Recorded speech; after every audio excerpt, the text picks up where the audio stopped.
జయవీణ. జయవీణ ఉన్నావారా? Aunty జయ ఉన్నాను aunty, వందనాలు aunty. ఆ, దేవునికి స్తోత్రం నానా. మరి ఇంత అదే వచ్చిన వారందరిని బట్టి దేవునికి స్తోత్రం, అందరికి వందనాలమ్మా.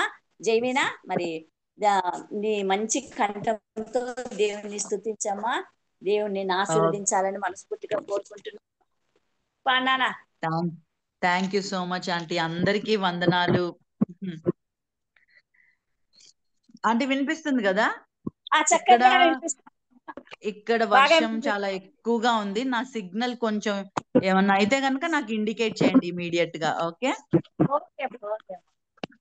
Okay aunty. దేవుని నామంలో అందరికీ వందనాలు. పాట పాడుకుందాం.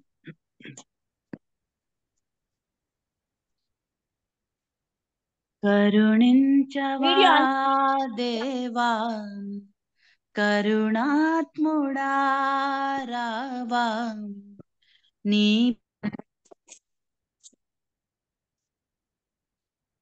మాకు కూడా సిగ్నల్ ప్రాబ్లమ్స్ అస్సలు రాదు, అందుకే వినపడదు. భాగ్యం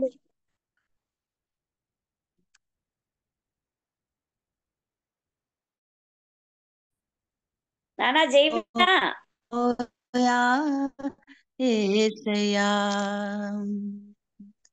పిలిచాను నిన్నే దేవా, కడదాక నాతో రావా, నా జీవదాత యేసయ్యా.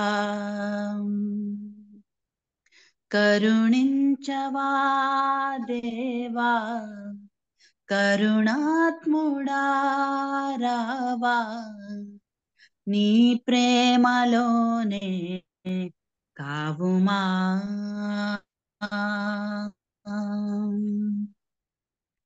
ఆసే నీవై నాలో, నా జీవగమనములోన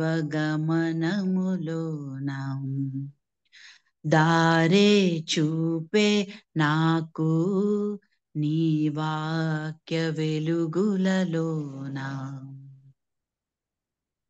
నీలో నివాసమే నాలోని కోరిక, నీ స్నేహ బంధమే సంతోష కానుక, నీలో నిరీక్షణే నా మౌన గీతిక. కాలాలు మారినా నీ ఉంటే చాలిక. కరుణించవా దేవా, కరుణాత్ముడా రావా, నీ ప్రేమలోనే కావుమా. ప్రేమే నాపై చూపి నా చేయి విడువని దేవా, ధైర్యం నాలో నింపి నా తోటి నడిచిన దేవా,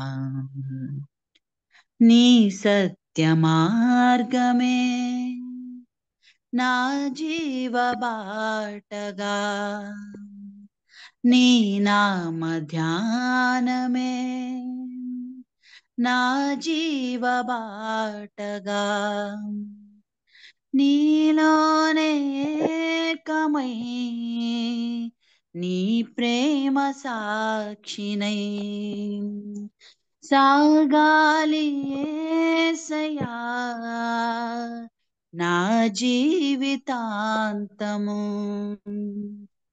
కరుణించవా దేవా, కరుణాత్ముడా రావా, నీ ప్రేమలోనే కావుమా. శ్రమలోన తోడే లేక శిలనైన కానే కాక వేసారిపోయా యేసయ్యా. పిలిచాను నిన్నే దేవా, కడదాకా నాతో రావా నా జీవదాత యేసయ్యా కరుణించవా దేవా కరుణాత్ముడా రావా నీ ప్రేమలోనే కావుమా.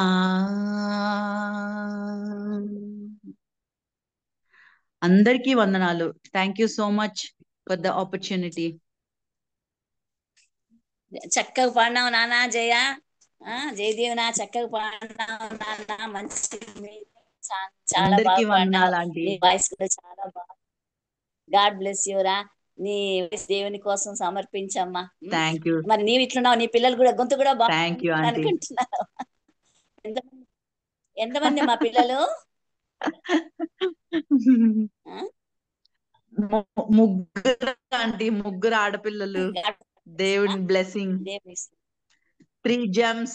ఓ డోంట్ వరీ, నాకు కూడా ముగ్గురు. దేవుని స్తోత్రం నాన్న. మీ వాయిస్ బ్రేక్ అవుతుంది ఆంటీ. మరి మన మధ్య సూర్య సుభాష్. మీ వాయిస్ బ్రేక్ అవుతుంది. హలో, ఇప్పుడమ్మా, ఇప్పుడమ్మా, హలో, ఇప్పుడమ్మా, ఇప్పుడు ఓకే. ఇప్పుడు ఓకే. ఇప్పుడు ఓకే. సరేమ్మా. మన మధ్య సూర్య సుభాషిణి గారు ఉన్నారు, హైదరాబాద్. మరి సహోదరిని గురించి మన ప్రియ సహోదరి కెజమ్మ గారు పరిచయ వాక్యాలను విందామమ్మా. సూర్య సుభాషిణి గారు ఉన్నారు కదా మా లైన్ లో? ఉన్నానమ్మా. Praise Lord, praise Lord. పేరు వచ్చిన సోదరిమణులకి ప్రభు నామమున వందనాలు. ఈరోజు వర్తమానం అందించే ప్రియ సోదరి సూర్య సుభాషిణి గారు హైదరాబాద్ నుంచి మనకొండ ప్రాంతం నుంచి లాగిన్ అయ్యారు. ఆ సిస్టర్ ఇంచుమించు 1 నెల రోజుల క్రితము మనకు చాలా వివరముగా తన సాక్ష్యాన్ని, అనుభవ సాక్ష్యాన్ని మనకు వినిపించారు. వారి ఫేస్ మీరు చూసినప్పుడు గుర్తుపట్టగలరు. ఇంచుమించు అందరికీ ఆవిడ తెలిసిన సోదరి కనుక పోయినసారి సాక్ష్యం విన్నాం. ఈసారి దేవుని వాక్యం చెప్పాలని సిస్టర్ని అడగగా సంతోషంగా అంగీకరించారు. ఇంకేదైనా మీకు వివరాలు కావాలంటే కొంచెం క్లుప్త సాక్ష్యం ఇచ్చి ఆ తర్వాత వాక్య పరిచయం ఉన్నారు. వందనాలు. వందనాలు నాన్న. సూర్య వందనాలు. వందనాలమ్మా, వందనాలు. ఇక్కడ వర్షం పడుతుంది, నాకు ఇక్కడ లైట్ ఇది ప్రాబ్లం అవుతుందమ్మా. ప్రైజ్ లార్డ్, ప్రైజ్ లార్డ్ అమ్మా. Okay, praise Lord, praise Lord. అందరికీ దేవునికి మహిమ కలుగును గాక. క్షమించండి, నేనంత ఇచ్చిన ఈ ఒక గొప్ప అవకాశం పెట్టామా. దేవుడు ఇచ్చిన మరొకసారి మీ ముందు నన్నందరూ మరి గుర్తుపట్టిరో లేదో, చాలా మంది లాస్ట్ టైం ఉండే. వందనాలమ్మా, మీ అందరికి వందనాలు. దేవుని మహాకృప వల్ల మనం అందరం సజీవ లెక్కలో ఉన్నాం. ఈ యొక్క మాసంలో సెప్టెంబర్ మాసంలో మనం అడుగు పెట్టినాము. దేవుని మహాకృప, మరి ఆయన కృప లేనిది మనం బ్రతకలేము. సో ఆయన కృప వల్ల మంచి ఆరోగ్యము, బలము, శక్తి ఇచ్చి మరొకసారి ఈ యొక్క అవకాశం నాకు దేవుడు మీ మధ్యలో ఉండి మాట్లాడడానికి ఇచ్చిన ఈ గొప్ప ధన్యతను బట్టి దేవాది దేవుడికి వందనాలు, స్తుతులు, స్తోత్రం చెల్లిస్తున్నాను. అదే విధంగా అమ్మ కేజీ అమ్మ గారికి కూడా వందనాలు, అయ్య గారికి కూడా వందనాలు తెలియజేస్తున్నాను. ఈ గ్రూప్ లో ఉన్న ప్రతి ఒక్కరికి కూడా ప్రభువైన యేసుక్రీస్తు నామమున మీకు శుభములు, వందనాలు తెలియజేస్తున్నాను. ఈరోజు ఏం వాక్యం చెప్పాలి, వాక్యం అడిగారు, వాక్యం ఏంటి అని నేను ప్రభుని అడుగుతా ఉన్నాను. సో నేను ఇది కూడా ప్రిపేర్ కాను. సో ఇన్స్టెంట్ గా దేవుడు మాట్లాడి బలపరుస్తాడు. నా జీవితంలో అయిన ప్రతి ఒక్క సంఘటననే దేవుడు ఎన్నో మర్మాలు నా జీవితంలో నేర్పించాడు. సో ఈరోజు ఏది చెప్పాలా అని ఆలోచించినప్పుడు ప్రభు నాకు చూపించింది ఏంటంటే గర్వం గురించి. చాలా మంది ఈ దినాల్లో గర్వము, అహంకారంలో ఉన్నారు. ఎందుకంటే నా జీవితంలో కూడా ఎన్నో సంఘటనలు అట్టి వారి మధ్యలోనే నేను చూసినాను. నేను అటువంటి వాళ్ళ మధ్యలోనే ఉండి నేను ఎప్పుడైతే బాగలేనప్పుడు గర్వంతో మాట్లాడిన వాళ్ళు అనేకులు, నన్ను జడ్జిమెంట్ చేసిన వారు అనేకులు ఉన్నారు. నోటి మాట ఎప్పుడు ఏది మాట్లాడాలో తెలియకుండా గాయపరిచిన వారు అనేక మందిని చూసినాను. ఒకప్పుడు నేను కూడా ఆ విధంగానే ఉండే. నేనేమి నీతిపరులని కాదు, కానీ దేవుని మహాకృప వల్ల ఆయన రక్షణలో వచ్చినాక అనేక విషయంలో సరి చేయబడ్డాను. అనేక విషయంలో దేవుడు తగ్గింపు నేర్పించాడు. అనేక విషయంలో ఆయన ప్రేమను రుచి చూచినాను, ఆయన ఎంతో ఉత్తముడు అని. దానివల్ల నేను అనేకమైన ఇబ్బందులు, ఇరుకుల్లో నన్ను నేను తగ్గించుకోవడము, నేను ఎన్ని విషయంలో నేను హెచ్చించే దానిలాగా ఉంటుండే. కానీ ప్రతి ఒక్క పరిస్థితుల్లో అంటే ఒక శ్రమ ద్వారా, ప్రతి ఒక్క శ్రమ నన్ను అన్ని విషయంలో తగ్గింపు నేర్పించి ఆ గర్వము, అహంకారం నా నుంచి దూరపరిచింది. అందుని బట్టి దేవునికి వందనాలు, కృతజ్ఞతలు చెల్లిస్తున్నాను. సో ఈ దినము ఆ వాక్యము గర్వము, గర్వానికి ఆపోజిట్ వినయత, తగ్గింపు. ఈ రోజు మరి దేవుడు అందరితో ఈ యొక్క వాక్యం మాట్లాడాలని ఆశిస్తున్నాడు. మరి చాలా మంది ఈ దినాల్లో దీని విషయంలో బలహీనులై ఉన్నారు. కానీ దేవుని వాక్యం ఏ విధంగా హెచ్చరిస్తుంది, దేవుడు ఎట్టి వారిని ప్రేమిస్తాడు, మరి దేవునికి ఇష్టమైన ఏంటి, మరి మనకి ఇష్టమైనవేవి మనం కష్టంగా మార్చుకోవాలి, దేవుడికి కష్టమైనవి మనం ఇష్టంగా మార్చుకోవాలి, అది దేవుడు కోరుతున్నారు. మరి ఈరోజు ఈ వాక్యం ద్వారా మీ ముందు నేను కాదు, అన్నిటిలో నేను బలహీనరాలను, నా వల్ల అయితే అసాధ్యము, సమస్తము మహిమ ఘనత ప్రభావము ప్రభువుకే కలుగును గాక. ఒక చిన్న ప్రార్థన ద్వారా ప్రారంభిస్తాను. మహాగణుడా, పరిశుద్ధుడా, గొప్ప దేవ, నీకు వందనాలు, స్తుతులు, స్తోత్రమయ్యా. నిన్న నేడు నిరంతరం ఏకరీతిగా ఉన్న దేవా నీకు స్తోత్రం. మరొకసారి ప్రభా, నీ ప్రియ బిడ్డల మధ్యలో ప్రభా, జూమ్ ద్వారా, ఈ టెక్నాలజీ ద్వారా మీరు ఇచ్చిన ఈ గొప్ప తరుణాన్ని బట్టి వందనాలయ్యా. ఎన్నికలేని నన్ను, బలహీనురాలైన నన్ను ప్రభా మీరు బలపరిచి విరిగిపోయిన పాత్రను పనికొచ్చే పాత్రగా చేసి నీ మహిమార్థమై ప్రభా మీరు వాడుకుంటున్న విధానం బట్టి మీకు వందనాలు, స్తుతులు, స్తోత్రమయ్యా. అనే విషయంలో బలహీనరాలు మాటలు కూడా తండ్రి నాకు సరిగా రావయ్యా. కానీ తండ్రి నీ సహాయము, నీ కృప, నీ యొక్క హస్తము తండ్రి నా మీద ఉంచి ప్రవ్వా నేను మాట్లాడుచుండగా ప్రవ్వా మీ అభిషేకంతో నింపి పరిశుద్ధాత్మ దేవ నా నోటికి తోడుగా ఉండండి. నేను మాట్లాడే ప్రతి ఒక్క మాట నా మాట కాదయ్యా, నీ మాట ద్వారా ప్రవ్వా ఈ గ్రూప్ లో ఉన్న ప్రతి ఒక్కరిని తండ్రి మీరు నీ మాటలతో బలపరచండి, దీవించండి, ఆశీర్వదించమని ప్రార్థిస్తున్నాను. ఈ సమయం కూడా తండ్రి నీ హస్తానికి అప్పగిస్తున్నానయ్యా.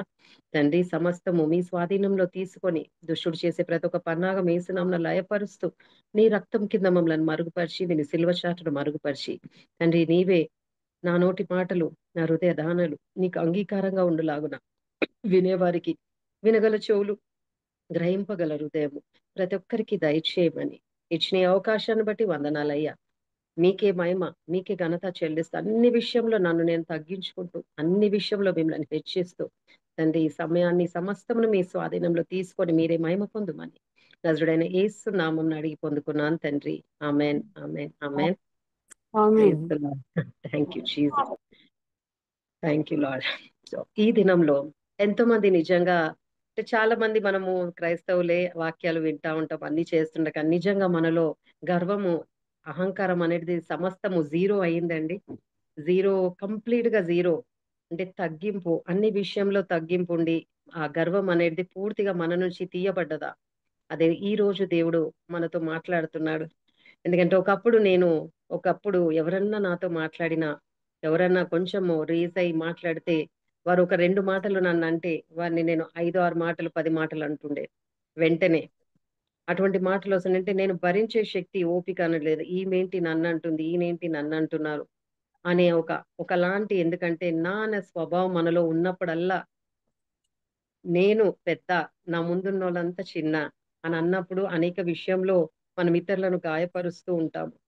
ఆ అహంకారమైన మాటలు మనకు తెలియకుండానే వస్తూ ఉంటది. ఎందుకంటే మన లోపట పరిశుద్ధాత్మ దేవుడు లేనప్పుడు ఆయనకి ఇష్టం లేనివన్నీ కూడా మన నోటి నుంచి వస్తాయి. నేను ఒకప్పుడు అదే విధంలో, అదే పరిస్థితిలో నేను ఉన్నాను. కానీ దేవుని వాక్యము సెలవిస్తది అన్ని విషయంలో. అంటే గర్విష్ఠులను దేవుడు ఏ విధంగా చూస్తాడంటే మీరు ఒకసారి చదివితే సామెతలకు రాసిన పత్రిక 11:2.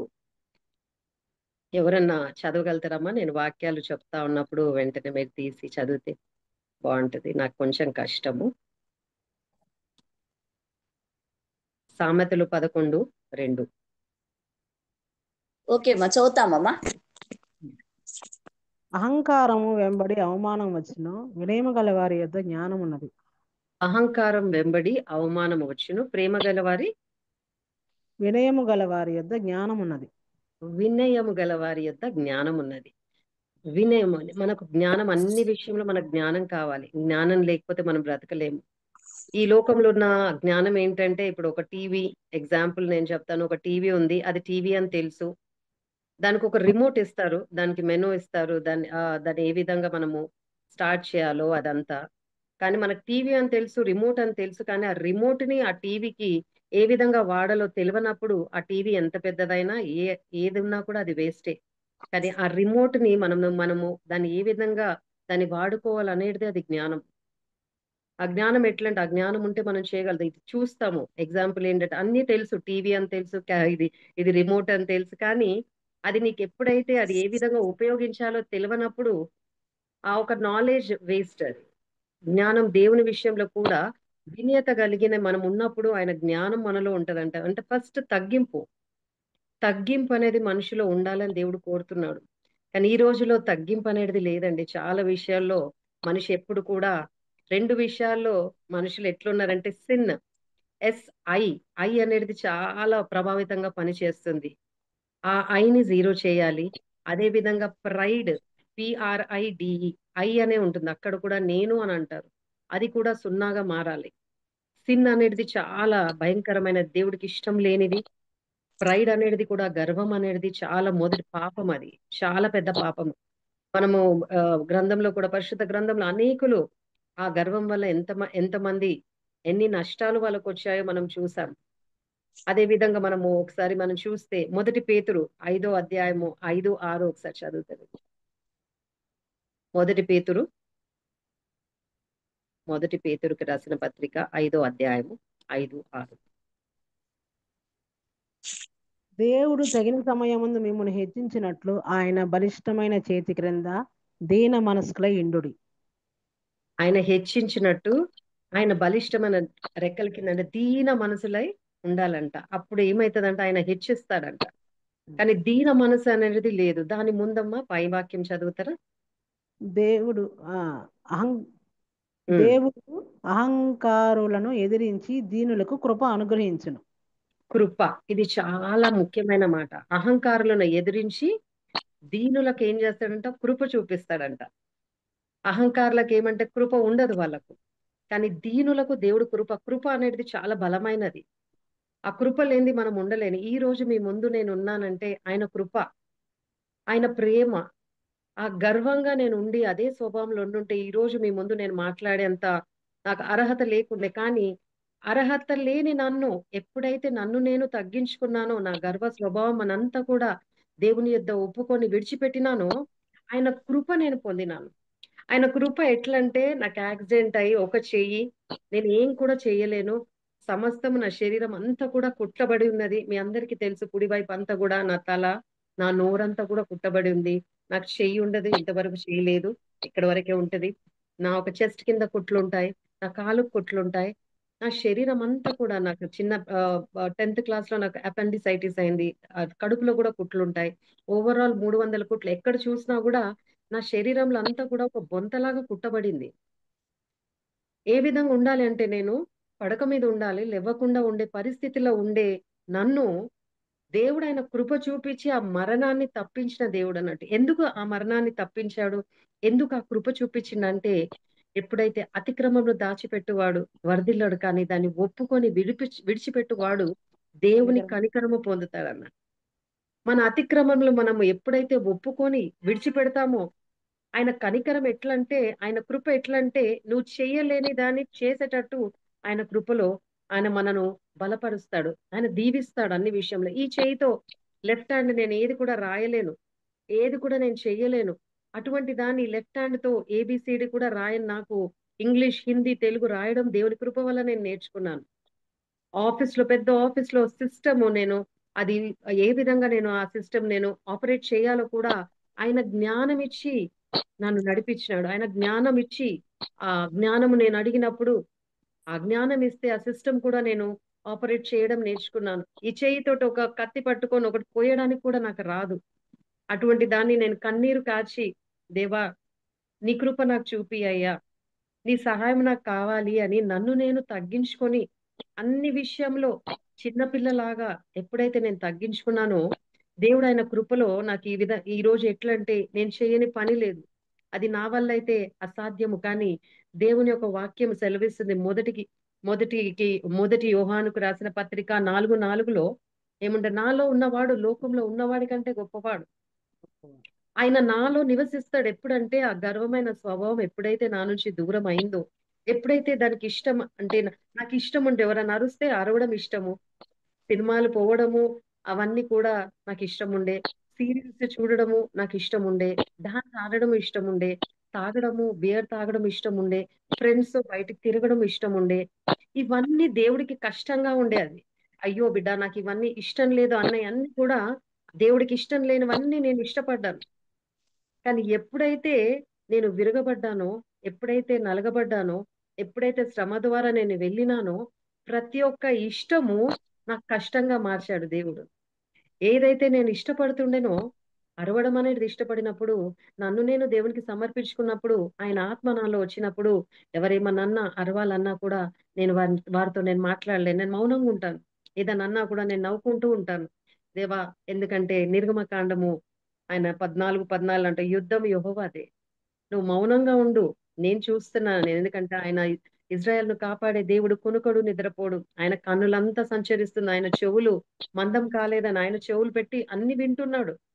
ఎవరేం చేస్తున్నో వింటున్నాడు. ఎప్పుడైతే వాక్యం చదువుతావో దేవుడు ఆయన ఎవరో తెలుస్తదో, ఆయనను ఎరిగిన వారు బలం కలిగి గొప్ప కార్యాలు చేస్తారు. ఆయనను ఎరిగి ఉండడం ఎప్పుడంటే మనం తగ్గించుకున్నప్పుడు ఆ ప్రభువుని మనం ఎరుగుతాం. ఆయన ఎరిగి ఉన్నప్పుడు ఆయన ఆత్మ మనలో వచ్చినప్పుడు ఏదైతే నాకు ఇష్టం ఉన్నాయో అవన్నీ కూడా కష్టం. ఒక్కొక్కటి నా నుంచి దేవుడు దూరం చేశాడు. అన్ని విషయంలో ఫ్రెండ్స్ అంతా నాకు ఇష్టం ఉండే. ఆ ఫ్రెండ్స్‌ని దూరం చేశాడు. నేను సినిమాలంటే ఇష్టం ఉండే నాకు. సినిమాలు పోవడానికి నాకు ఇష్టం లేదిప్పుడు. ఒక డాన్స్ అంటే అందరూ డాన్స్ చేస్తుంటే అక్కడి నుంచి నేను దూరం వచ్చేస్తాను.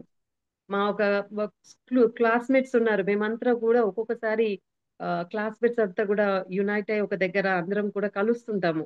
ఎప్పుడన్నా అందరూ ఇక్కడ అబ్రాడ్ నుంచి ఎవరన్నా నా ఫ్రెండ్స్ వచ్చినప్పుడు అందరం కలుద్దాము అనేసి రీయూనియన్ లాగా మేమందరం అయితాము. అక్కడికి వెళ్తాను. నేను కూడా వెళ్తాను వారందరూ అని. కానీ అందరూ వాళ్ళు డాన్స్ ఆడుతుంటారు. అదంతా వాళ్ళు హ్యాపీగా ఉంటుంటారు. నేను వేరేగుంటాను. ఇప్పుడు నన్నేమంటారంటే సిస్టర్ అంటారు. అమ్మ సుభాషిణి సిస్టర్ అయిపోయింది. ఆమెకిష్టం లేదిది. వాళ్ళందరూ ఎంజాయ్ చేస్తున్నా నేను పక్కకొస్తా. నాకప్పటికి కాల్స్ వస్తుంటే నేను ప్రేయర్స్ చేస్తా ఉంటా ఫోన్‌లో. అవన్నీ చేస్తున్నా వాళ్ళు చూస్తారు. అమ్మో! ఈమె ముందామె కాదు. అప్పుడంతా మంచిగా డాన్స్ ఆడుతుండే, సినిమా పాటలుండే. కానీ ఇప్పుడు కాదు. వేరేగా అయిపోతాను. వాళ్ళ దాంట్లో నేనుండను. అది నాకు ఇష్టమున్నది దేవుడు కష్టంగా మార్చాడు. అది ఎప్పుడైతే కష్టంగా మారిందో దేవుడికి నేను ఇష్టంగా మారినాను. హల్లెలూయా! ఈరోజు దేవుడు కోరుతున్నాడు ఏంటంటే, నీకిష్టమున్న ఏవి అవన్నీ వదిలిపెట్టు. అప్పుడు దేవుడికి నువ్వు ఇష్టం. అది కష్టంగా నీకు మారాలి. అవన్నీ ఇరువ అవన్నీ కూడా నీ నుంచి దూరం కావాలంటే నీలో ఉన్న ఆహ్, అనేది స్వభావము నేను నా ఇష్టము నేను తాగుతా. నా ఇష్టము నేను తిరుగుతా. నా ఇష్టము ఇది నా ఆస్తి. నా ఇష్టం ఉన్నట్టు నేను జేస్తా. ఇది నాది అనే స్వభావం ఎప్పుడైతే అది సున్నాగా మారబడతదో, దేవుడు అనేకమైన గొప్ప కార్యాలు మన జీవితంలో చేస్తాడు. మనము ఎన్నో సార్లు మనం వాక్యంలో కూడా చూస్తున్నాము. దానియేలుకు రాసిన పత్రిక 4 అధ్యాయము 30-33 వరకు ఒకసారి మీరు చదివినప్పుడు అక్కడ ఒకసారి చదువుతారమ్మా? దానియేలుకు రాసిన పత్రిక 4 అధ్యాయము 30-33.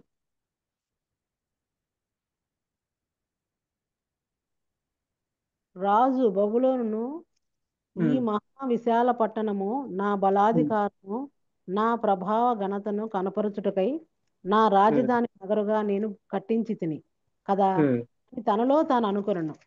హ్మ్. రాజు నోట ఈ మాట ఉండగా ఆకాశం నుండి ఒక శబ్దము వచ్చెను. ఏదనగా రాజుకు నెబుకద్నెజరు ఇది నీకు ప్రకటన నీ రాజ్యము నీ యొద్ద నుండి తొలగిపోయిను. తమ యొద్ద నుండి మనుష్యులు నిన్ను తరిమెదరు. నీవు అడవి జంతువుల మధ్య నివాసం చేయుచు పశువుల వలె గడ్డి మేసెదవు. సర్వోన్నతులకు దేవుడు మానవుల రాజ్యము పైన అధికారి అయి ఉండి తానెవరికిని దాని అనుగ్రహింప నిశ్చయించునో వానికి అనుగ్రహించునని నీవు తెలుసుకొని వరకు 7 కాలములు నీకిలాగ హ్మ్. జరుగునని చెప్పెను. హల్లెలూయా! ఆయన ఏమనుకుంటున్నాడు నెబుకద్నెజరు అని అనుకుంటున్నాడు. నా వల్ల ఈ రాజ్యం వచ్చింది. అక్కడ నా అంటే నా వల్ల ఈ రాజ్యం చేసిన అని ఎప్పుడైతే అన్నాడో వెంటనే దేవుడికి ఉగ్రతకు పాలైనాడు ఆయన. ఆయన ఎప్పుడు కూడా అనుకోలేదు ఇది ఈ రాజ్యం నా వల్ల నేను చేసినాను అని అన్న వెంటనే దేవుని యొక్క ఉగ్రత ఎట్లా చేసిందంటే ఆయన ఒక పశువులాగా మారాడు. మనిషి అయి ఉండి మనుషులకు దూరంగా అయ్యి ఒక పశువులాగా అయి 7 సంవత్సరాలు గడ్డి తిన్నాడు. ఆయన అహంకారం, ఆయన కోపం అంటే అక్కడ కూడా నా అనేది వాక్యంలో మొదటి భాగంలో మీరు చదువుతారు. నా వల్ల ఈ రాజ్యం వచ్చింది అనంగానే దేవుని యొక్క ఉగ్రత ఆయన మీదకి వచ్చింది. మరి ఈ రోజు మనం కూడా ఎంతమంది నా అని అంటున్నాం అన్ని విషయంలో, ఆ విషయంలో చాలా జాగ్రత్తగా ఉండాలి. నా జీవితంలో నేను రీసెంట్ గా ఒక ఎగ్జాంపుల్ నేను ఒకటి చూసాను. ఒక చర్చ్ కి నన్ను స్పీకర్ లాగా పిలిచారు రీసెంట్ గానే 2 వీక్స్ ముందు. సో నేను అక్కడికి వెళ్ళినాను స్పీకర్ లాగా. అది ఒక పెద్ద చర్చ్, ఆ డినామినేషన్ పేరు నేను చెప్పదలుచుకోలేదు. సో అక్కడికి నేను వెళ్ళినాను. ఒక్కదాన్నే, నేను ఎక్కడ వెళ్ళినా కూడా నేను ఒక్కదాన్ని, ఎవరు నాకు ఫాలోవర్స్ ఒకరు పట్టుకొని బ్యాగ్ పట్టుకొని నాకు సైన్యంలోకి అధిపతి యెహోవా నాకు తోడుగున్నాడు కాబట్టి నేను ఎక్కడ పోయినా ఒక్కదానే వెళ్తాను. దేవుని సన్నిధి ఎల్లవేళ నాకు తోడు ఉంటది కాబట్టి నేను వెళ్తాను. అక్కడ వెళ్ళినాక ఆ లోపట రూమ్ లో, చర్చ్ రూమ్ లో రైట్ సైడ్ ఒక రూమ్ ఉంది. ఆ రూమ్ లో కూర్చుంటే రెవరెంట్ ఒక అతను కూర్చొని ఉన్నారు, రెవరెంట్ పాస్టర్ గారు. మరి ఇంకొక అతను ఉన్నాడు. ఆయన నన్ను లోపలికి తీసుకువెళ్ళినాక నేను ఆయనకి వెళ్ళి ప్రైజ్ ద లార్డ్ అయ్య గారు అని చెప్పాను. చెప్పినాక ఆయన ఒకలాగా లుక్ ఇచ్చాడు పైనుంచి కింది వరకు నన్ను చూసినాక. నేను ఐఎమ్ సో అండ్ సో ఈ రోజు స్పీకర్ లాగా పిలిచారండి ఇక్కడికి, సో నేను వచ్చినాను అని. నేను అక్కడ వెళ్ళింది ఏంటంటే డిజబిలిటీ గురించి, వికలాంగుల గురించి మాట్లాడడానికి వెళ్ళినాను. నేను అక్కడ ఆ టాపిక్ మీద మాట్లాడడానికి వెళ్ళినాను. సో వెళ్ళినప్పుడు ఆయన పైనుంచి కింద మంది చూసి నన్ను ఒక ఆ, వాక్యం చూసి, ఇవాళ ఈ వాక్యంలో ఈ ఒక అంగవికలాంగుల గురించి అయితే ఏం లేదు కదా, కూర్చొనే ఉన్నాడు ఆరగెంట్ గా ఒకలాంటి యాటిట్యూడ్ తో, ఇది దీనికి దీనికి సంబంధం లేదుగా, నువ్వు ఎట్లా మాట్లాడతావు, నువ్వు ఎట్లా వాక్యం చెప్తావు అని ఒకలాగా అన్నట్టు. ఆయన ఇక్కడ దీనత్వం కానీ దయ ప్రేమ. నేను అన్నాను, మీ పేరేంటండి అయ్య గారు అని అడిగాను. నేను మాట్లాడింది ఇంకొక రెవరెంట్ తో, ఆయన వేరే పరిచర్యకు వేరే దగ్గరికి వెళ్ళిపోయారు. ఈయనకు చెప్పేసి వెళ్ళారు ఏంటంటే ఇట్లా పలానా సిస్టర్ గారు వస్తారు, వారు మాట్లాడతారని ఇన్ఫర్మేషన్ ఈయనకి ఇచ్చారు. కానీ ఈయన మాట్లాడిన పద్ధతి ఎట్లా అంటే, కూర్చొని ఉన్నారు. అయినప్పుడు నేను అడిగాను, అయ్యగారు మీ పేరు, నేను మాట్లాడిన అయ్యగారు తోటి మీ పేరేంటయ్యా అని అంటే పలానా పేరు అని చెప్పి కూర్చొని నేను రెవరెంట్ అని 3 సార్లు చెప్పాడు నాకు. నేను అక్కడ కూర్చొని నవ్వుకున్నాను. నేను నవ్వుకున్నాక, నువ్వు ఏం మాట్లాడతావు అని అంటే నేను అక్కడ వెళ్ళి మాట్లాడతాను కదండి పాస్టర్ అయ్య, మీరు అప్పుడు వినండి. నేను ఇప్పుడు చెప్పలేము నేను ఏం మాట్లాడ, అక్కడ పరిశుద్ధాత్మ దేవుడు నాతో మాట్లాడతాడు. నేను అక్కడ పోయి నేను అక్కడ పులిపీఠం దగ్గర ఉన్నప్పుడు నేను మాట్లాడినప్పుడు మీరు వినండి అని చెప్పేసి నా పేరు అడిగారు. నా పేరంతా రాసుకొని నన్ను లోపలికి పంపించారు. నాకు టైం ఏంటో చెప్పలేదు, ఎంత టైం నేను మాట్లాడాలో చెప్పలే, ఏం లేదు. కానీ అక్కడ వెళ్ళినాక దేవుడు గొప్ప కార్యం చేశాడు. అనేకులు చెప్పిన మాట, నేను బయటికి రాగానే దేవునికి మహిమ కలుగును గాక. అక్కడ ఒక పెద్ద అతను వచ్చి ఏంటంటే, ప్రతి వారంలో నేను చర్చిలో వచ్చి పండుకుంటామమ్మా, నిద్రపోయి వెళ్తాము, కానీ మొదటిసారి నా కంటికి రెప్పకు కూడా నేను రెప్ప కొట్టకుండా వాక్యం విన్నాను. దేవునికి మహిమ కలుగును గాక. అంటే అది నా గొప్పతనం కాదు, కానీ ఎక్కడైతే అవమానించబడతావో అక్కడే రెండంతల ఘనత ఇస్తా. ఒకప్పుడు ఆ విధంగా మాట్లాడితే నేను చాలా arrogant గా అయిపోయి ఆన్సర్ ఇచ్చేస్తుండే. నేను అది తీసుకోకపోతుండే, కానీ నేను నవ్వుకున్నాను. I just laughed at him, I smiled. నేను ఉట్టి నవ్వి లోపలికి వెళ్ళిపోయి వాక్యం చెప్పి ఆయన వచ్చినాక ఆయన, అయ్యో అమ్మా సారీ అమ్మా, టైం నేను మీకు చెప్పలేదు, నేను ఒక హాఫ్ అన్ అవర్ చెప్పి నేను ముగించాను వాక్యము, నేను చెప్పలేదమ్మా అని అంటే పర్లేదు అన్నాను. కానీ నాకు అర్థమైంది అక్కడ ఏంటంటే, మనుషులకు డబ్బు ఉంటే, ఒక హోదా ఉంటే, ఒక అందం ఉన్నా, ఏదన్నా కూడా ఎక్కువ ఉన్నప్పుడు ఆ ఒక అహం ఎట్లా అంటే ఎదుటి మనిషి చాలా చులకనగా చూస్తారు. కానీ నా దేవుడు ఎట్లా అంటే, బలహీనులనే ఆయన ప్రేమించిన దేవుడు. గుడ్డివారిని ప్రేమించినాడు, కుంటివారిని ప్రేమించినాడు, బీదలను ప్రేమించినాడు. ఆయన ఏంటంటే, దేవుడు కోరేది ఏంటంటే మనుషుల దగ్గర, నువ్వు బంగారం వెండి దూడలనా ఏమి బలిస్తావని. మీరు ఒకసారి మీకాకు రాసిన పత్రిక 6వ అధ్యాయము 8వ వచనం చదవండి. ఏది ఇయ్యాల ప్రభు నీ గురించి అని అడిగినప్పుడు ఆయన అడిగిన ఈ ఒక మాట చాలా బలమైన మాట.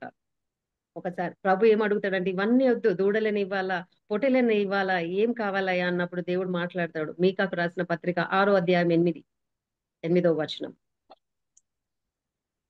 మనుష్యుడా, ఏది ఉమ్, ఉత్తమమో అది నీకు తెలియజేయబడి ఉన్నది. ఉమ్, న్యాయముగా నడుచుకొనుటయు, కనికరమును ప్రేమించుటయు, దీన ఉమ్. మనస్సు కలిగి నీ దేవుని ఎదుట ప్రవర్తించుటయు ఇంతే కదా యెహోవా నిన్ను అడుగుతున్నాడు. హల్లెలూయా. ఎంతే అడుగుతున్నాడు. ఏమంటుండు? ఫస్ట్ న్యాయంగా ఉండడము, నెక్స్ట్ ఏంటమ్మా? కనికరమును ప్రేమించుటయు, కనికరమును ప్రేమించుటయు, ఆ తర్వాత దీన మనస్సు కలిగి నీ దేవుని ఎదుట దీన మనసు ప్రవర్తించుటయు. దీన మనసు కలిగి ఇదే కదా నేను కోరింది అంటుండు ప్రభు. మరి దీన మనసు నిజంగా న్యాయంగా ఉన్నామా, కనికరంగా ఉన్నామా, దీన మనసు కలిగి ఉన్నామా మనము? ఇవన్నీ మన దగ్గర లేదు అంటే మన లోపల గర్వం ఉన్నట్టు. ఆ అహంకారం అనేది ఉన్నది. ఇవన్నీ దేవుడు అంటాడు, నువ్వు వచ్చి నాకు టైట్స్ ఇయ్యకు. టైట్స్ ఇస్తే నేను సంతోషం. నేను ఎన్ని టైట్స్ ఇస్తున్నాం, బంగారం ఇస్తున్నాను, వెండి ఇస్తున్నా. అయ్యా నేను ఉపవాసం చేస్తున్నాను. మరి ఇంకేంటి, నేను ఏది నువ్వు వేసుకోవద్దంటే అన్ని తీసేసినాను. నేను నా అన్ని కూడా చేసేసినాను. ఏంటంటే ఇది నీకు ఇష్టం లేదంటే నేను సినిమాలకు పోతలేను. నేను అన్ని చేస్తున్నాను అని అన్ని అంటారు. చాలా మంది ఎట్లా అంటే నేను అన్ని వదిలేసినానయ్యా అని అన్నప్పుడు దేవుడు అంటుడు, నీకు ఇది కాదు, ఇవన్నీ నాకు ఇచ్చేది కాదు నాకు, కానీ నీ హృదయం నాకు కావాలి అంటాడు. నీ హృదయము, నీ యొక్క ఆలోచనలు, నీ ప్రవర్తనలో మార్పు కావాలి అని దేవుడు కోరుతున్నాడు. ఆ మార్పు నీ హృదయంలో ఏంటంటే న్యాయంగా ఉండు, దీనంగా ఉండు, కనికరించు. ఇతరుల మీద నీకు కనికరం ఉందా, జాలి ఉందా? ఒకరు నేను తిడినా పెట్టినా కూడా నువ్వు మౌనంగా ఉంటున్నావా, గర్వంగా ఉంటున్నావా? నీ స్వభావం మారిందా? దేవుడు ఒకటే, ప్రతి చోట మనము ఎన్ని వాక్యాలు విన్నా, ఎన్ని మీటింగ్స్ మనం చేసినా, మన లోపట స్వభావము మారనప్పుడు ఎంత మనము వాక్యాలు చదివినా, ఎంత గంభీరంగా ప్రార్థన చేసినా, ఎంత నువ్వు టైట్స్ ఇచ్చినా, ఎన్ని కానుకలు ఇచ్చినా, అవన్నీ కూడా వ్యర్థమే అంటాడు దేవుడు. దేవుడు కోరేది కనికరం గల హృదయము. కానీ గర్వం ఉన్న వాళ్ళకి కనికరం ఉండదు. నా ఫ్రెండ్ ఒక ఆమె, నా క్లోజ్ ఫ్రెండ్, మేమిద్దరము, అంటే ఆమె తెలుగు మీడియంలో చదివింది, నేను ఇంగ్లీష్ మీడియంలో చదివినాం. చిన్నప్పుడు ఒకటే వీధిలో మేము పుట్టినాం, పెరిగినాము. ఆమె పెద్దగా అయినాక ఆమె ఒక కాలేజ్ కి ప్రిన్సిపల్ గా అయింది. ఆమె పిహెచ్డి చేసి, డబుల్ పిహెచ్డి చేసి ప్రిన్సిపల్ గా అయింది. ప్రిన్సిపల్ గా అయిన ఒక పెద్ద ఫ్లాట్ కొన్నారు వాళ్ళు. దాని గృహప్రవేశం కి నన్ను పిలిచినారు, నేను వెళ్ళినాను, వచ్చినాను. ఆ తర్వాత ఒకసారి ఫోన్ చేసినప్పుడు, ఇంట్లో బోర్వెల్ పాడైతే బోర్వెల్ రిపేర్ అవుతుంది. ఆమె ఆ టైంకి ఫోన్ చేసింది. ఫోన్ చేసి ఏం చేస్తున్నావు అని అంటే, నేను బోర్వెల్ పాడైతే రిపేర్ అవుతుంది అంటే, బోర్వెల్లా, మీ ఇంట్లో బోర్వెల్లా అంటే, అవును బోర్వెల్ పాడైతే రిపేర్ అవుతుంది, ఏమైంది దాంట్లో ఆశ్చర్యపడే విషయం ఏముందంటే, మా ఇంట్లో బోర్వెల్ లేదు, నేను మంచి నీళ్ళతోటే స్నానం చేస్తా, బోర్వెల్ నీళ్ళతో స్నానం చెయ్య. చిన్నప్పటి నుంచి నేను చూస్తాను ఆమెను అన్ని నీళ్ళతో స్నానం చేసింది. కానీ ఒకలాంటి ఆ డబ్బు ఎప్పుడైతే ఒక హోదా వచ్చిందో, డబ్బు వచ్చిందో, ఆమె మాట తీరు మారిపోయింది. బోరింగ్ నీళ్ళ, మేము బోరింగ్ అసలు వాడనే వాడం, మేము మంచినీళ్ళే, మా అపార్ట్మెంట్ లో అంత మంచినీళ్ళే అని అంటే నేను నవ్విన. అట్లనమ్మా, మీకు మంచినీళ్ళేమో, మాకు మంచినీళ్ళు బోరింగ్ రెండు ఉంటాయి మరి, నేను పర్వాలేదు అని. బోరింగ్ వాటరే నేను వాడను అనేసి, ఇంకా ఏదైనా కూడా, ఏదన్నా చెప్పినా కూడా ఒక ఉన్నతమైన మాటలు అన్నట్టు, నేను ఇంత నువ్వెంత అన్నట్టు ఎప్పుడు ఆ విధంగా మాట్లాడుతుండే ఆమె. నేను చాలా ఒకలాంటి బాధలే, అట్లా మాట్లాడొద్దు అని ఆమె కరెక్ట్ చేస్తుండే. కరెక్ట్ చేసినా కూడా ఒకలాంటి అహంకారం ఏంటంటే, నా దగ్గర డబ్బు ఉంది, నా దగ్గర బంగారం ఉంది, ఇవన్నీ ఉన్నాయి, నువ్వు చెప్తే నాకెంత. గర్విష్ఠులు ఏంటంటే, నెంబర్ వన్, ఫస్ట్ క్వాలిటీ అంటే, ఎవరేది చెప్పినా కూడా వినరు. ఏది చెప్పినా కూడా వాళ్ళే కరెక్ట్ అంటారు. వారు ఒకలాగా స్టబ్బన్ గా ఉంటారు, మొండి వాళ్ళుగా ఉంటారు.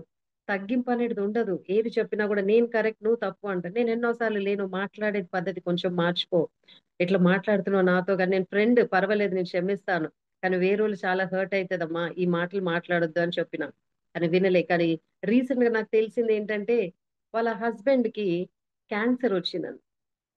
క్యాన్సర్ వచ్చి, నాకు తెలియదు, అది కూడా నాకు చెప్పలేదు. ఆ తర్వాత ఆమెనే ఫోన్ చేసి చెప్పింది, ఇట్లా క్యాన్సర్ వచ్చి హాస్పిటల్లో ఉన్నాడు అని అన్నప్పుడు, నేను అన్నాను, నేను వస్తాను హాస్పిటల్ అంటే, వద్దొద్దు నువ్వు రాకు, నేను ఇప్పుడు పరిస్థితి వేరేగా, ఆయన ఎవరైనా వచ్చి చూస్తే ఆయన చాలా మెంటలీ ఇదైపోతున్నారు, వద్దు, నువ్వు ప్రార్థన చేయు. అయినాక నేను అన్నా, నా ఇంటి దగ్గరే, అమ్మా నీకేమన్నా అవసరం ఉంటే నాకు చెప్పు, నేను ఇక్కడ నుంచి తీసుకొస్తాను, అన్ని చేస్తాను అని అన్నప్పుడు, ఆమె ఎట్లా అంటే, నేను ఎప్పుడైతే కరెక్ట్ చేయడం మొదలు పెట్టినానో, నా నంబర్ బ్లాక్ లో పెట్టేసింది. బ్లాక్ లో పెట్టింది. అయితే ఒక రోజు నేను సోఫా మీద కూర్చొని ఉన్నాను, ఆలోచిస్తున్నాను ఆమె గురించి. సడన్ గా నేను ఫోన్ చేద్దామని ఫోన్ చేశాను. మధ్యలో ఫోన్ చేస్తే కట్ చేసింది, ఒకసారి బ్లాక్ నుంచి తీసి. ఎందుకు దేవుని ఆత్మ ప్రేరేపించినప్పుడు నేను సడన్ గా కాల్ చేసిన, చేయగానే కనెక్ట్ అయింది. ఆయన వెంటనే ఆమె చెప్పే మాటలు ఏంటంటే, ఇట్లా నాకు మా హస్బెండ్ కి ఇట్లా క్యాన్సర్ అయింది, ఇట్లా ఆమె మాట ఎట్లంటే దీనంగా అయిపోయింది. నేను అందులో చూసింది ఏంటంటే, అన్ని ఉన్నప్పుడు, పర్ఫెక్ట్ గా ఉన్నప్పుడు ఆమె స్వరం వేరగుండే, ఎప్పుడైతే ఒక కష్టకాలంలో వెళుతున్నప్పుడు ఆమె స్వరం తక్కువైపోయింది. ఆ వాయిస్ ఈ వాయిస్ కి చాలా తేడా నేను చూస్తున్నాను. అవునా, అవునా అని వింటున్నా. నీకేమన్నా సహాయం కావాలంటే, వద్దు వద్దు నువ్వు ఇంతే చెప్పినావు చాలు, నేను ఇంత బ్లాక్ లో పెట్టినా, నేను ఎన్నో పరిస్థితులు, చాలా భయంకరమైన పరిస్థితుల్లో నేను వెళ్తా ఉండే, ఎవ్వరికి చెప్పలేదు. నేను అంటే, పర్వాలేదు ఈ పరిస్థితులు దేవుడు బాగు చేస్తాడు, నేను ప్రార్థన చేస్తానమ్మా, నువ్వేం టెన్షన్ పడకు అన్నాను. అప్పుడు నేను గ్రహించిన ఏంటంటే, ఆమె వాయిస్, ఆమె మాట, ఆమె తీరు అంత కంప్లీట్ గా చేంజ్ అయిపోయింది. ఫోన్ చేసి మాట్లాడినప్పుడు, ఇప్పుడు ఆ ముందున్న ఆ మాటలకు ఈ మాటలకు చాలా తేడా వచ్చింది. ఎందుకు వచ్చింది అంటే ఇక్కడ ఆ తగ్గింపు. ఎప్పుడైతే కష్టాల్లో వెళుతామో, బాధల్లో వెళుతామో, ఆ మాట తీరు మారిపోయింది. ఆమె బిలీవర్ కాదు, క్రిస్టియన్ కాదు. కానీ నేను కనుక్కున్నా, ఆమె గుండె బద్దలైపోయి ఉంది. భర్తకు చాలా సేవ చేసింది. ఆ భర్త బాగలేకుండా ఇప్పుడు మంచిగున్నాడు. దేవుని కృప వల్ల మెడిసిన్స్ వాడుతున్నాడు. కానీ ఆమె ఆరోగ్యం అంతా క్షీణించి ఆయనను చూసుకొని కాపాడుకుంది. దేవుని కృప వల్ల ఆయన బ్రతికాడు. కానీ ఈమె ఎట్లంటే ప్రతి ఒక్క శ్రమ ఏం చేసింది, మనం అన్నిట్లో విరగొట్టింది. నాకు బంగారం అక్కడ ఆయనను బాగు చేయలేదు. ఆ ఒక వజ్రాలు చేయలేదు. ఆ డబ్బు చేయలే. కానీ ఆమె దీనత్వం ఎప్పుడైతే దిగడం, ఒక మెట్టు దిగడం స్టార్ట్ చేసిందో ఆయనకు ఆయనకు స్వస్థత అనేది దేవుడు ఇస్తా పోయాడు. మన జీవితంలో ఎన్నోసార్లు నేను చూశాను. చాలా మందిని నేను చూశాను.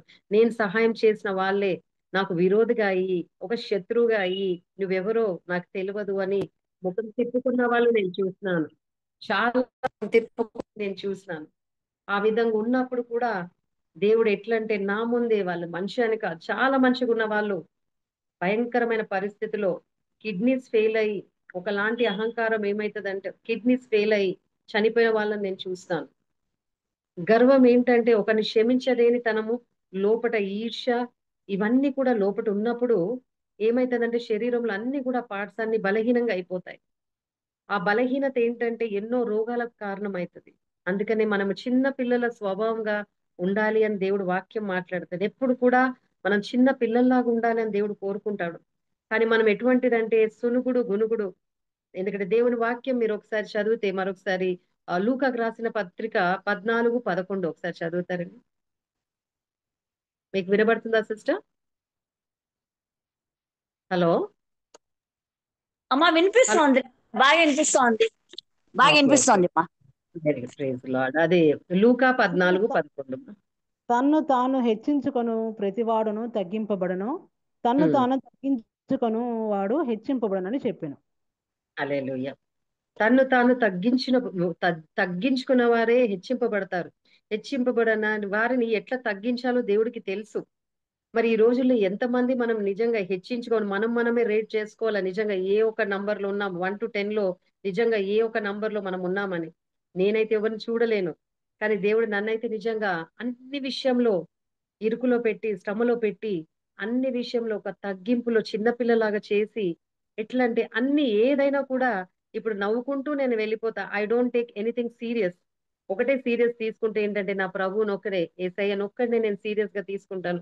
ముందు దేవుడు అంటే భయము, భక్తి, ఆయన మీద ప్రేమ, అటువంటిది ఏమి లేకుండే. కానీ ఒక్కొక్క శ్రమ ద్వారా నన్ను కాపాడిన దేవుణ్ణి నేను కనుక్కున్నాను. నాకు శక్తి ఇచ్చే దేవుణ్ణి నేను కనుక్కున్నాను. ఆయన నన్ను ప్రేమించే దేవుడు. ఇంత గర్విష్టి, ఇంత ఇవన్నీ నావి అనుకొని నేను ఇట్లున్నాను. నన్ను దేవుడు ఎంతో ప్రేమించినప్పుడు నేను ఇతరులను ప్రేమించాలా, ఇతరులను క్షమించాలా, ఇతరుని దీవించాలా, నన్ను నేను తగ్గించుకోవాలని నేను నేర్చుకున్నాను. నా ఇంట్లోనే ఒక పనామ ఉంటది. ఆమె నా దగ్గరికి వచ్చి పని చేస్తున్నప్పుడు చాలా గర్వం. ఏ మాటలు అన్నా కూడా టక టక టక మాటలు అనేస్తుంది. ఆమె నోరు కంట్రోల్ ఉండదు. ఎందుకంటే మనకు అవసరం అనేసి నేను గమ్మున ఉంటాను. అన్ని పనులు చేస్తాను. ఏదన్నా ఇది చెయ్యు అనగానే వెంటనే ఒక మాట అనేస్తుంది అన్నట్టు. అనిన వెంటనే నేను ఏమనను. పక్కనే కూర్చుంటాను. నాకు ఫోన్స్ వస్తుంటాయి, ప్రార్థన చేస్తున్నాయి. ఆమె ఇప్పటికి 4 నెలలు నా ఇంట్లో, 4 మంత్స్, 5th మంత్ అవుతుంది ఇప్పుడు నా ఇంట్లో పని చేయడము. ఆమె ఎంత మారిపోయిందంటే, ఆమె అన్న మాట ఏందంటే, అమ్మా నా నోటికి అదుపు ఉండదమ్మా. నేను కొంచెం గర్విష్టే, నా నోటికి అది ఇది ఉండదు. ఎప్పుడు ఏం మాట్లాడాలో తొందరగా నేను మాట్లాడి ఎన్నోసార్లు మిమ్మల్ని బాధ పెట్టినా, కానీ మీరు నవ్వుకుంటూ పక్కకి వెళ్ళిపోయినరు. ఇప్పుడు నేను నేర్చుకున్నా, కోపం వల్ల ఏం నష్టాలు నాకు చాలా తెలుసుకున్నానమ్మా. మీ మాటలు చూసి మీరు ఎంత, నేను ఎప్పుడో కోపంతో ఏదో టెన్షన్ తెచ్చి ఏదో ఒక మాట అనేస్తాను అంటే, నేను యజమానురాలు, ఆమె నా కింద పని చేసేట ఆమె అంటే మనం ఎందుకు పడతాము అని చాలా మంది అనుకుంటారు. మన ఇంట్లో పని చేస్తూ లేదని అన్నా కూడా ఎంత ధైర్యం, ఆమె ఎంత ఆఫ్టర్ ఆల్ ఆమె. కానీ నేను అనుకుంటాను, లేదు లేదు, నువ్వేమి కూడా నేను బాధపడను. ఎందుకంటే నువ్వు లేకపోతే మేము ఎవరం కూడా ఉండలేము. మీరు అందరి దగ్గర పోయి పని చేస్తారమ్మా కష్టపడి, పర్వాలేదు. నువ్వు ఏదో టెన్షన్, నేను ఒకటే అనుకుంటాను, నీకేదో టెన్షన్ ఉండి నాతో అట్లా మాట్లాడినావు, నీ హృదయం అట్లా ఉంటదని నేను అనుకోను. నేను క్షమించిన అమ్మా అని ఎన్నోసార్లు సారీ అడిగింది నన్ను. ఎన్నోసార్లు ఇట్లా అన్నా కూడా, అమ్మా మీరు ఎప్పుడు కూడా రియాక్ట్ కాలేదు, మౌనంగా ఉండి మీరు ఫోన్ లో ప్రేర్లు చేసుకుంటా ఉంటే, ఇప్పుడు ఆమె 5th మంత్, ఇప్పుడు ఎంత జాగ్రత్తగా మాట్లాడుతుందో, ఆ కోపం అనేది పోయింది. ఆమె నెమ్మదిగా వచ్చి పని చేస్తది. ఏ కోపం అని కోపం నవ్వుకుంటూ మాట్లాడుతుంటది. ఎందుకంటే నేను నవ్వుతూ ఉంటాను. నేను ఎప్పుడు సీరియస్ గా ఉండను. ఇంట్లో కూడా జోక్ చెప్తూ ఉంటాను, నవ్విస్తా ఉంటాను. మనం ఏంటంటే ఒక సువార్త, మనం బైబిల్ ఇప్పి మనం బైబిల్ తెరిచి వాక్యం చెప్పే అవసరం లేదు, కానీ మన స్వభావము ఇతరుల పట్ల అది రిఫ్లెక్ట్ కావాలి. మనమేంటో ఆ మనుషులు చూసి మారాలి. ఇక్కడ మంచి సాక్ష్యము అంటే, నేను బయటికి వెళ్ళినా కూడా నేను క్రిస్టియన్ అని చెప్పను. నేను ఏదన్నా పని చేసినప్పుడు వాళ్ళు చూసి, "అమ్మ మీరు క్రైస్తవురాలా? మీరు క్రిస్టియన్సా అమ్మా" అనండి. ఎందుకు అట్లా అన్నా? "మీకెట్లా తెలుసు క్రిస్టియన్ అంటే?" "మీ మాట తీరమ్మా." ఒకప్పుడు నా మాట చాలా గడుసుగా ఉంటుండే. చాలా రఫ్‌గా ఉంటుండే. అటువంటి దాన్ని ప్రేమతో మాట్లాడతాను. నేనెక్కడన్నా క్యాబ్‌లో వెళ్ళినా, ఆటోలో వచ్చినా, దిగినా గూడా ప్రతి దినము నా పనామె గూడా బయటికి వెళ్ళినా గూడా పని చేసి వెళ్ళంగానే థాంక్ యూ లక్ష్మి అంటాను. ఆమంటది, "అమ్మా ఏందమ్మా థాంక్స్ చెప్తున్నావు?" "లేదమ్మా నువ్వు చేసిపోతున్నావు కదా! థాంక్స్ అమ్మా." క్యాబ్ దిగినా గూడా క్యాబ్ అతను గూడా "థాంక్స్ అండి" అని చెప్పి దిగుతాను. ప్రతి ఒక్కళ్ళకి థాంక్స్ చెప్తాను. ఎందుకంటే దేవుడు నాకు నేర్పించిందేందంటే, ఆయనకు ప్రతి విషయంలో ఆయనకు కృతజ్ఞతాస్తుతులు చెల్లించాలని దేవుడు నేర్పించాడు. ఆయన చేసే ప్రతి ఒక్క మేలుకు మనం కృతజ్ఞత చెల్లించినప్పుడు మన ముందు కూడా ఎవరు ఏ పని చేసినా కూడా మనం వారికి థాంక్స్ అని చెప్పాలి. కానీ అక్కడ మనం తగ్గిపోతాము. మనం ఏదో చేస్తే ఇందులో తగ్గిపోతామని చాలా మంది అనుకుంటారు. కాదు, కాదు. అది ప్రతి ఒక్కటి దేవుడు చూస్తాడు. చిన్న వాళ్ళు ఏది చేసినా గూడా నేను ప్రతి నిమిషం థాంక్స్ చెప్తాను. ఎవరు ఏది చేసినా థాంక్స్ అంటాను. అది దేవుడు నాకు నేర్పించిండు. ఆ థాంక్స్ అనంగానే నాకొక సాటిస్ఫాక్షన్. ఆమె ఎంత నవ్వుకుంటూ ఎళ్తది. "ఎవ్వరు చెప్పరమ్మా. ప్రతిరోజు ఏంటమ్మా నువ్వు థాంక్స్ చెప్తున్నావు. లేలే నువ్వు నాకు పని చేసి పోతున్నావమ్మా నువ్వు. కష్టపడ్డావు నువ్వు ఇక్కడొచ్చి. కాబట్టి నీకు థాంక్స్ చెప్తున్నా. థాంక్ యూ" అంటే నవ్వుకుంటూ పోతదామె. నవ్వుకుంటూ వచ్చి ఎంతో కోపిష్టి ఉండి ఆమె స్వభావం అంతా మారింది. ఒక గర్వ స్వభావము ఒక పిల్లలాగా అయిపోయి నవ్వుకుంటూ వచ్చి, నవ్వుకుంటూ వెళ్ళే స్వభావం. అది దేవుడు కోరుతున్నాడు. మన జీవితంలో కోరేదేంటంటే నవ్వు. చాలా మంది నేను అనేకమైన చర్చెస్‌కి వెళ్ళినా కూడా వారి మొఖాల్లో నవ్వుండదు. డబ్బు ఎంతుంటదో, ఎంత సంపాదించుకుంటారో అంత టెన్షన్స్ ఉంటాయి. అంత స్పందన ఉంటది. వారు ఏ దాంట్లో కూడా ఎంజాయ్ చేయలేరు లైఫ్. ఎప్పుడు కూడా ఎంజాయ్ చేయలేరు. ఏందంటే ఆ గర్వం ఎట్లంటే అన్నీ చివరికి ఆ మనిషిని ఒంటరిగా చేసేస్తది. గర్విష్ఠులు అందుకే నీ నోటిలో అందుకే జీవ మరణాలు నీ నాలుక వశం అని ఉంది. సామెతలకు రాసిన పత్రికలో ఏది నువ్వు మాట్లాడుతావో అది అయితది. నువ్వు ప్రతి ఒక్కరికి దీవించు. దేవుడు నిన్ను దీవిస్తాడు. ఒకరిని ద్వేషిస్తావా? నిన్ను ద్వేషించేవారు నీ ముందొస్తారు. ఒకరిని నువ్వు జడ్జ్ చేస్తావా? నిన్ను జడ్జ్ చేసేవారు వస్తారు. అందుకే తీర్పు తీర్చకు, తీర్పు తీర్చబడతది అని దేవుని వాక్యంలో చెప్పబడింది. మత్తయి 7:1 ఒకసారి చదువుతారా సిస్టర్?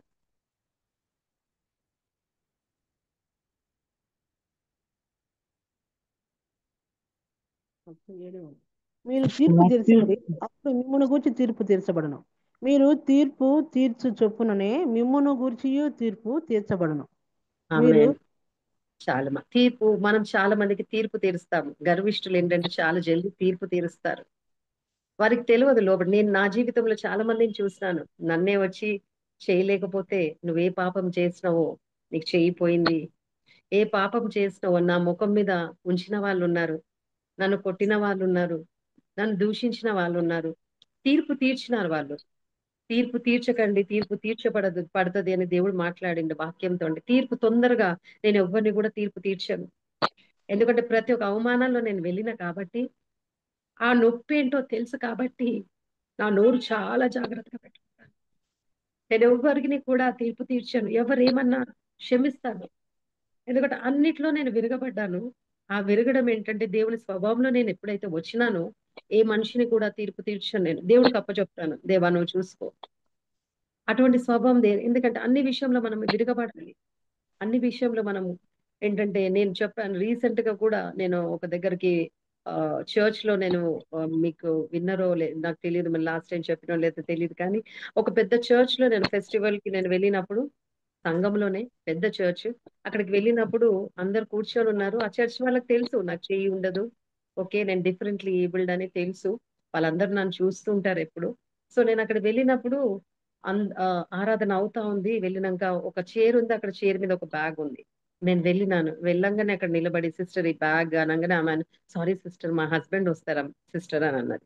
అనంగానే ఓకే. సరే అని నేను పక్కకి ఇట్లా వచ్చే లోపల అక్కడ ఒక అతను బ్రదర్ లేసేసి ఆయన వెంటనే నాకు చైర్ ఆఫర్ చేశారు. అమ్మా మీరు కూర్చోండి అని. నేను కూర్చున్నాను. బాధాకరమైన విషయం ఏంటంటే ఎంతో సేపు నేను సర్విస్ అంతా అవుతుంది. అంతా అయిపోయినాక బెనెడిక్షన్ అయ్యే టైం వరకు కూడా ఆ చైర్ మీద ఆ బ్యాగ్ ఉన్నదండి. ఆ బ్యాగ్ తీసి ఎవరు కూడా కూర్చోలేదు. ఆ బ్యాగ్ అట్లనే ఉంది. బెనెడిక్షన్ అయ్యే టైంకి వాళ్ళ భర్త వచ్చాడు. నేనెంతో బాధపడ్డాను. కంటి ముందు ఒక మనిషి ఒక సహాయానికి అడిగినప్పుడు కూడా ఆ దయగల హృదయం లేదు. దయ అనేది మనం వాక్యం విన్నా కూడా ప్రార్థన చేస్తున్నారు, అన్ని తెలుసు, కళ్ళుండి చూస్తున్నారు. ఒక బలహీనురాలు, ఓకే, చేయి లేదు, కాలు లేనోళ్ళు ఎవరో ఒకళ్ళు అక్కడ ముందు వచ్చినప్పుడు వెంటనే లేచి వాళ్ళకి చేరు ఇచ్చి అది చేస్తే ఏ విధంగా ఉంటే దేవుని ప్రేమ చూపి, కానీ అక్కడ బ్యాగ్ పెట్టేసి అట్లా ఉన్నప్పుడు నేను ఆ చర్చలో కూర్చొని బాధపడ్డాను.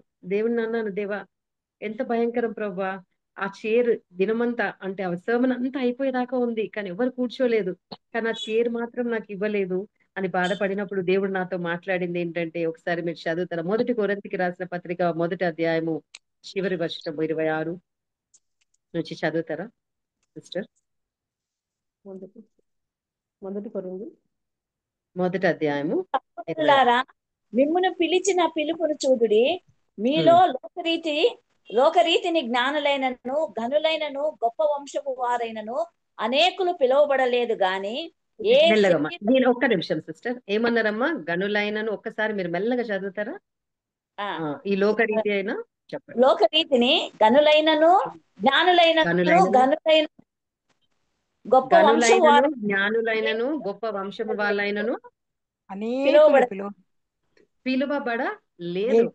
కానీ వీళ్ళంటే దేవుని దృష్టిలో ఏంటంటమ్మా, వీళ్ళెవ్వరు కూడా పిలువబడలేరు. జ్ఞానులైన గొప్పవారైనా ఇంకా అనేక గనులైన వీళ్ళెవ్వరు కూడా దేవుని పిలువబడలేదంట. మరి పిలువబడిన వారెవరు? ఏ శరీరయు దేవుని ఎదుట అతిశయింపకుండునట్లు జ్ఞానులను సిగ్గుపరచుటకు లోకములో నుండి వెర్రివారిని దేవుడు ఏర్పరచుకొని ఉన్నాడు. ఆమేన్. బలవంతులైన వారిని సిగ్గుపరచుటకు లోకములో బలహీనులైన వారిని దేవుడు ఏర్పరచుకొని ఉన్నాడు. ఏర్పరచుకున్నాను. హల్లెలూయా. ఇంతేమ్మా, ఇంత చాలు సిస్టర్. దేవుడు ఇదే మాట్లాడాడు నాకు. వీళ్ళందరినీ నేను ఏర్పరచుకోలే కాదు, జ్ఞానులను సిగ్గుపరచడానికి బలవంతులను నేను ఎన్నుకొని ఉన్నాను. బలహీనులను అంటే బలవంతులను సిగ్గుపరచడానికి బలహీనులను, జ్ఞానులను సిగ్గుపరచడానికి వెర్రి వాళ్ళని నేను ఎన్నుకున్నానని వాక్యం నాకు చూపించాడు. వాళ్ళ లోకం దృష్టిలో ఎవరైతే చాలా అంటే ఇప్పుడు నేను చూస్తాను చాలా మంది సెలబ్రిటీస్ వాళ్ళు ఉన్నారు అంటే ఎట్లంటే వాళ్ళే దేవుడైపోయారు. అందరూ వాళ్ళని ఆరాధిస్తున్నారు, దేవుని కాదు. నేను ఎన్నో సాక్ష్యాలు వింటుంటాను యూట్యూబ్ లో. వింటున్నప్పుడు ఫస్ట్ సాక్ష్యం చెప్పినప్పుడు ఈ పాస్టర్ అమ్మ ప్రేయర్ చేసింది, ఈ పాస్టర్ అయ్య ప్రేయర్ చేశారు, మేము బాగైంది అని అంటారు. నా గుండె బద్దలైపోతుంది. అంటే పాస్టర్ అమ్మలే ఈ ఒక హృదయంలో ఉన్నారు కానీ దేవుడు లేరు. ముందుగా దేవుని కృప, ఆయన దీనుల పట్ల ఆయన కృప చూపించే దేవుడు, ఆయన కృప చూపించే మనల్ని బాగు చేసే దేవుడు కదా. మరి ఆ దేవుని మాట ముందు రాదు. కానీ ఎన్నో విషయంలో నేను చూసినప్పుడు నేను నవ్వాలా ఏడవాలో కూడా తెలియదు అసలు. మనుషులకు ఏమవుతుంది, మనోనేత్రాలు మూయబడి ఉన్నాయి. దేవుడు ఆయన కృప చూపిస్తున్నాడు నీ మీద. అందుకని అన్ని దేవుడు ఇస్తున్నా కూడా ఏంటంటే మనుషులను మనం గణపరుస్తూ ఉంటాం. మనుషులను అన్ని విషయంలో వీరు కానీ దేవుడికి వీరు అని కాదు, కానీ ఆయన ముందుండాలి, మనం వెనక ఉండాలి. ఒకప్పుడు నేను ముందుండి దేవుణ్ణి వెనకలు పెట్టి అన్ని నా స్వబుద్ధిని ఆధారం చేసుకున్నాను. ఎటువంటిదంటే ఎటువంటి స్వబుద్ధి అంటే అది సామెతలకు రాసిన పత్రిక 3:5-6 ఒకసారి చదవండి.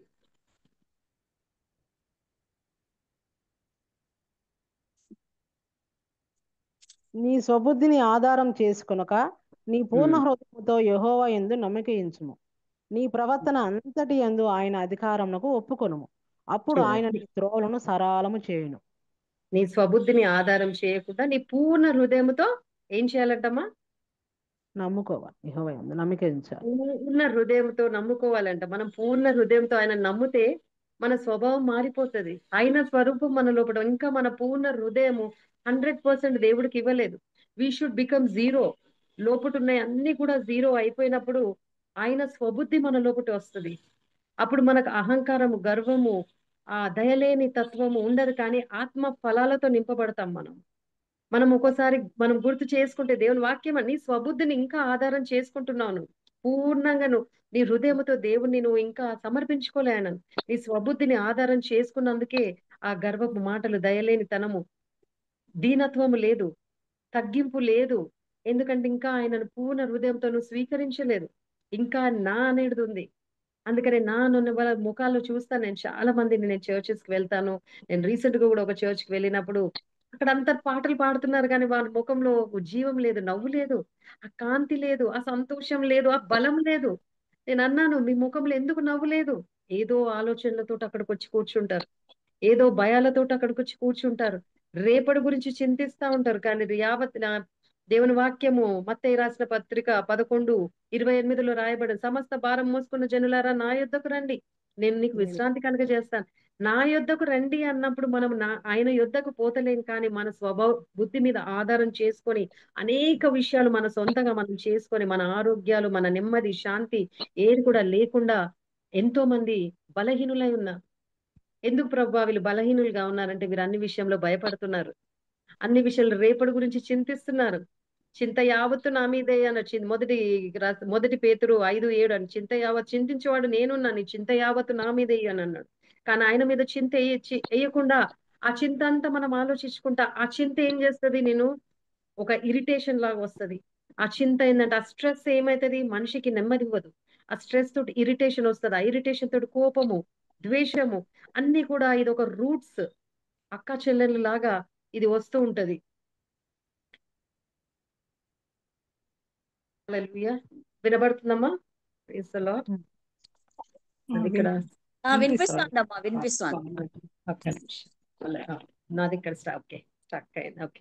సో అది మనకేంటంటే ఆ ఒక స్ట్రెస్ ఏం చేస్తదంటే మనకు ఆ స్ట్రెస్ తో ఇరిటేషన్, కోపంతో ద్వేషం, అసూయతోటి ఇవన్నీ కూడా ఆ గర్వం అన్ని రూట్ కాజ్ అంతా ఏంటంటే నీ యొక్క భారం నువ్వు మోస్తున్నావు కాబట్టి, నీకు నెమ్మది లేదు కాబట్టి అవన్నీ కూడా ఇవన్నీ నీ లోపటి పుట్టుకుంటూ వస్తాయి పుట్టగొడుగుల్లాగా.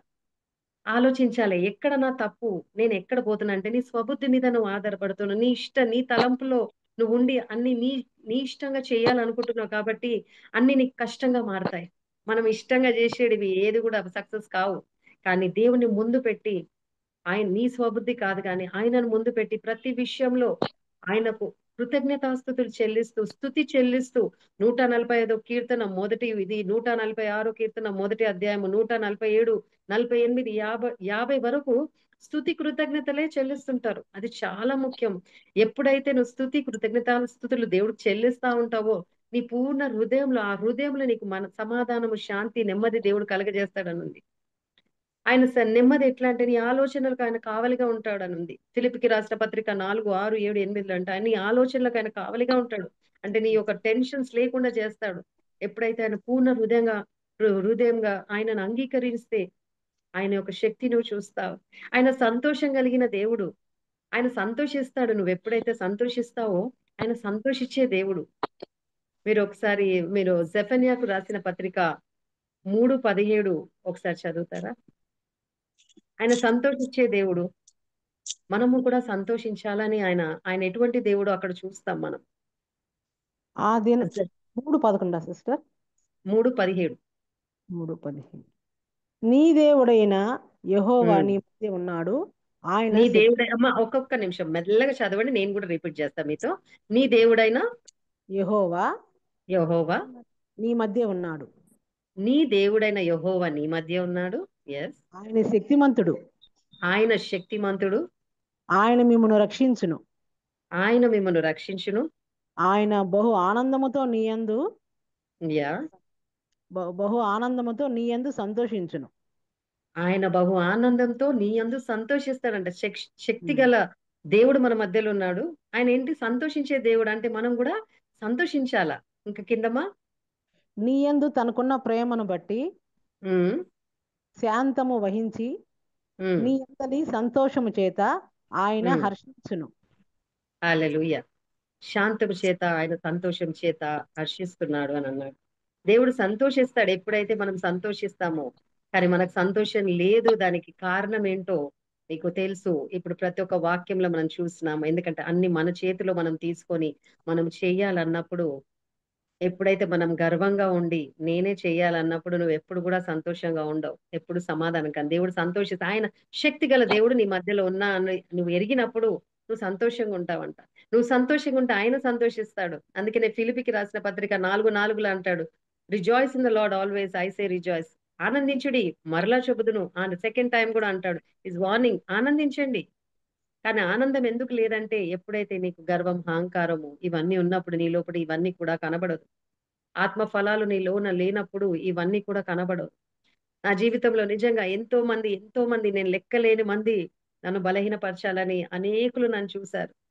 ఎంతో నేను చనిపోతా నేను అసలు ఈ విధంగా అయితా అని ఎవరు కూడా ఊహించలే. నేను మరణ పడకలో ఉన్నప్పుడు నన్ను చూసిన వాళ్ళైతే ఈమె చనిపోతది అని అనుకున్న వాళ్ళు ఎవరు కూడా ఈ రోజు కూడా నన్ను చూసి ఆశ్చర్యపోతారు. నువ్వు ఇంత సంతోషంగా, ఇంత హెల్తీగా ఎందుకుంటావు? నేనేదో హెల్తీ ఫుడ్ తింటాను కాదు. నేను హెల్తీ నా హృదయాన్ని పరిపూర్ణంగా దేవునికి సమర్పించుకున్నప్పుడు నన్ను నేను సున్నా చేసుకున్నా.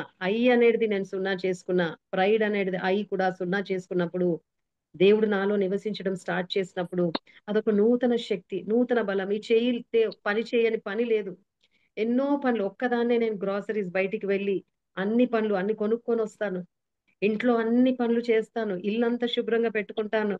అన్ని చేస్తాను. ఎందుకంటే నా సీక్రెట్ ఏంటంటే వాక్యము. ఈ వాక్యమే నేను బ్రతికిస్తది. బాధల్లో నెమ్మది కలుగజేస్తదని 119 కీర్తన 50లో మాట్లాడుతుంది. ఆ వాక్యము నన్ను సరిచేసింది. నా బాధలంతా నెమ్మది కలుగజేసింది. ఈ నెమ్మది ఎట్లంటే నా గర్వాన్ని, నా అన్నిటిని అణచగొట్టింది ఈ వాక్యము. ఈ వాక్యం అద్దంలాగా నన్ను సరిచేసింది. నేను ఏ విధంగా అయినానంటే నా సీక్రెట్ ఆఫ్ ఎనర్జీ ఏంటంటే నాదొక సీక్రెట్ చెప్తాను. మీరు కూడా ఈ సీక్రెట్ ఫాలో కండి. సామెతలకు రాసిన పత్రిక 31:25 is the secret of my energy. ఒకసారి చదువుతారండి. సామెతలు 31:25 వచనం.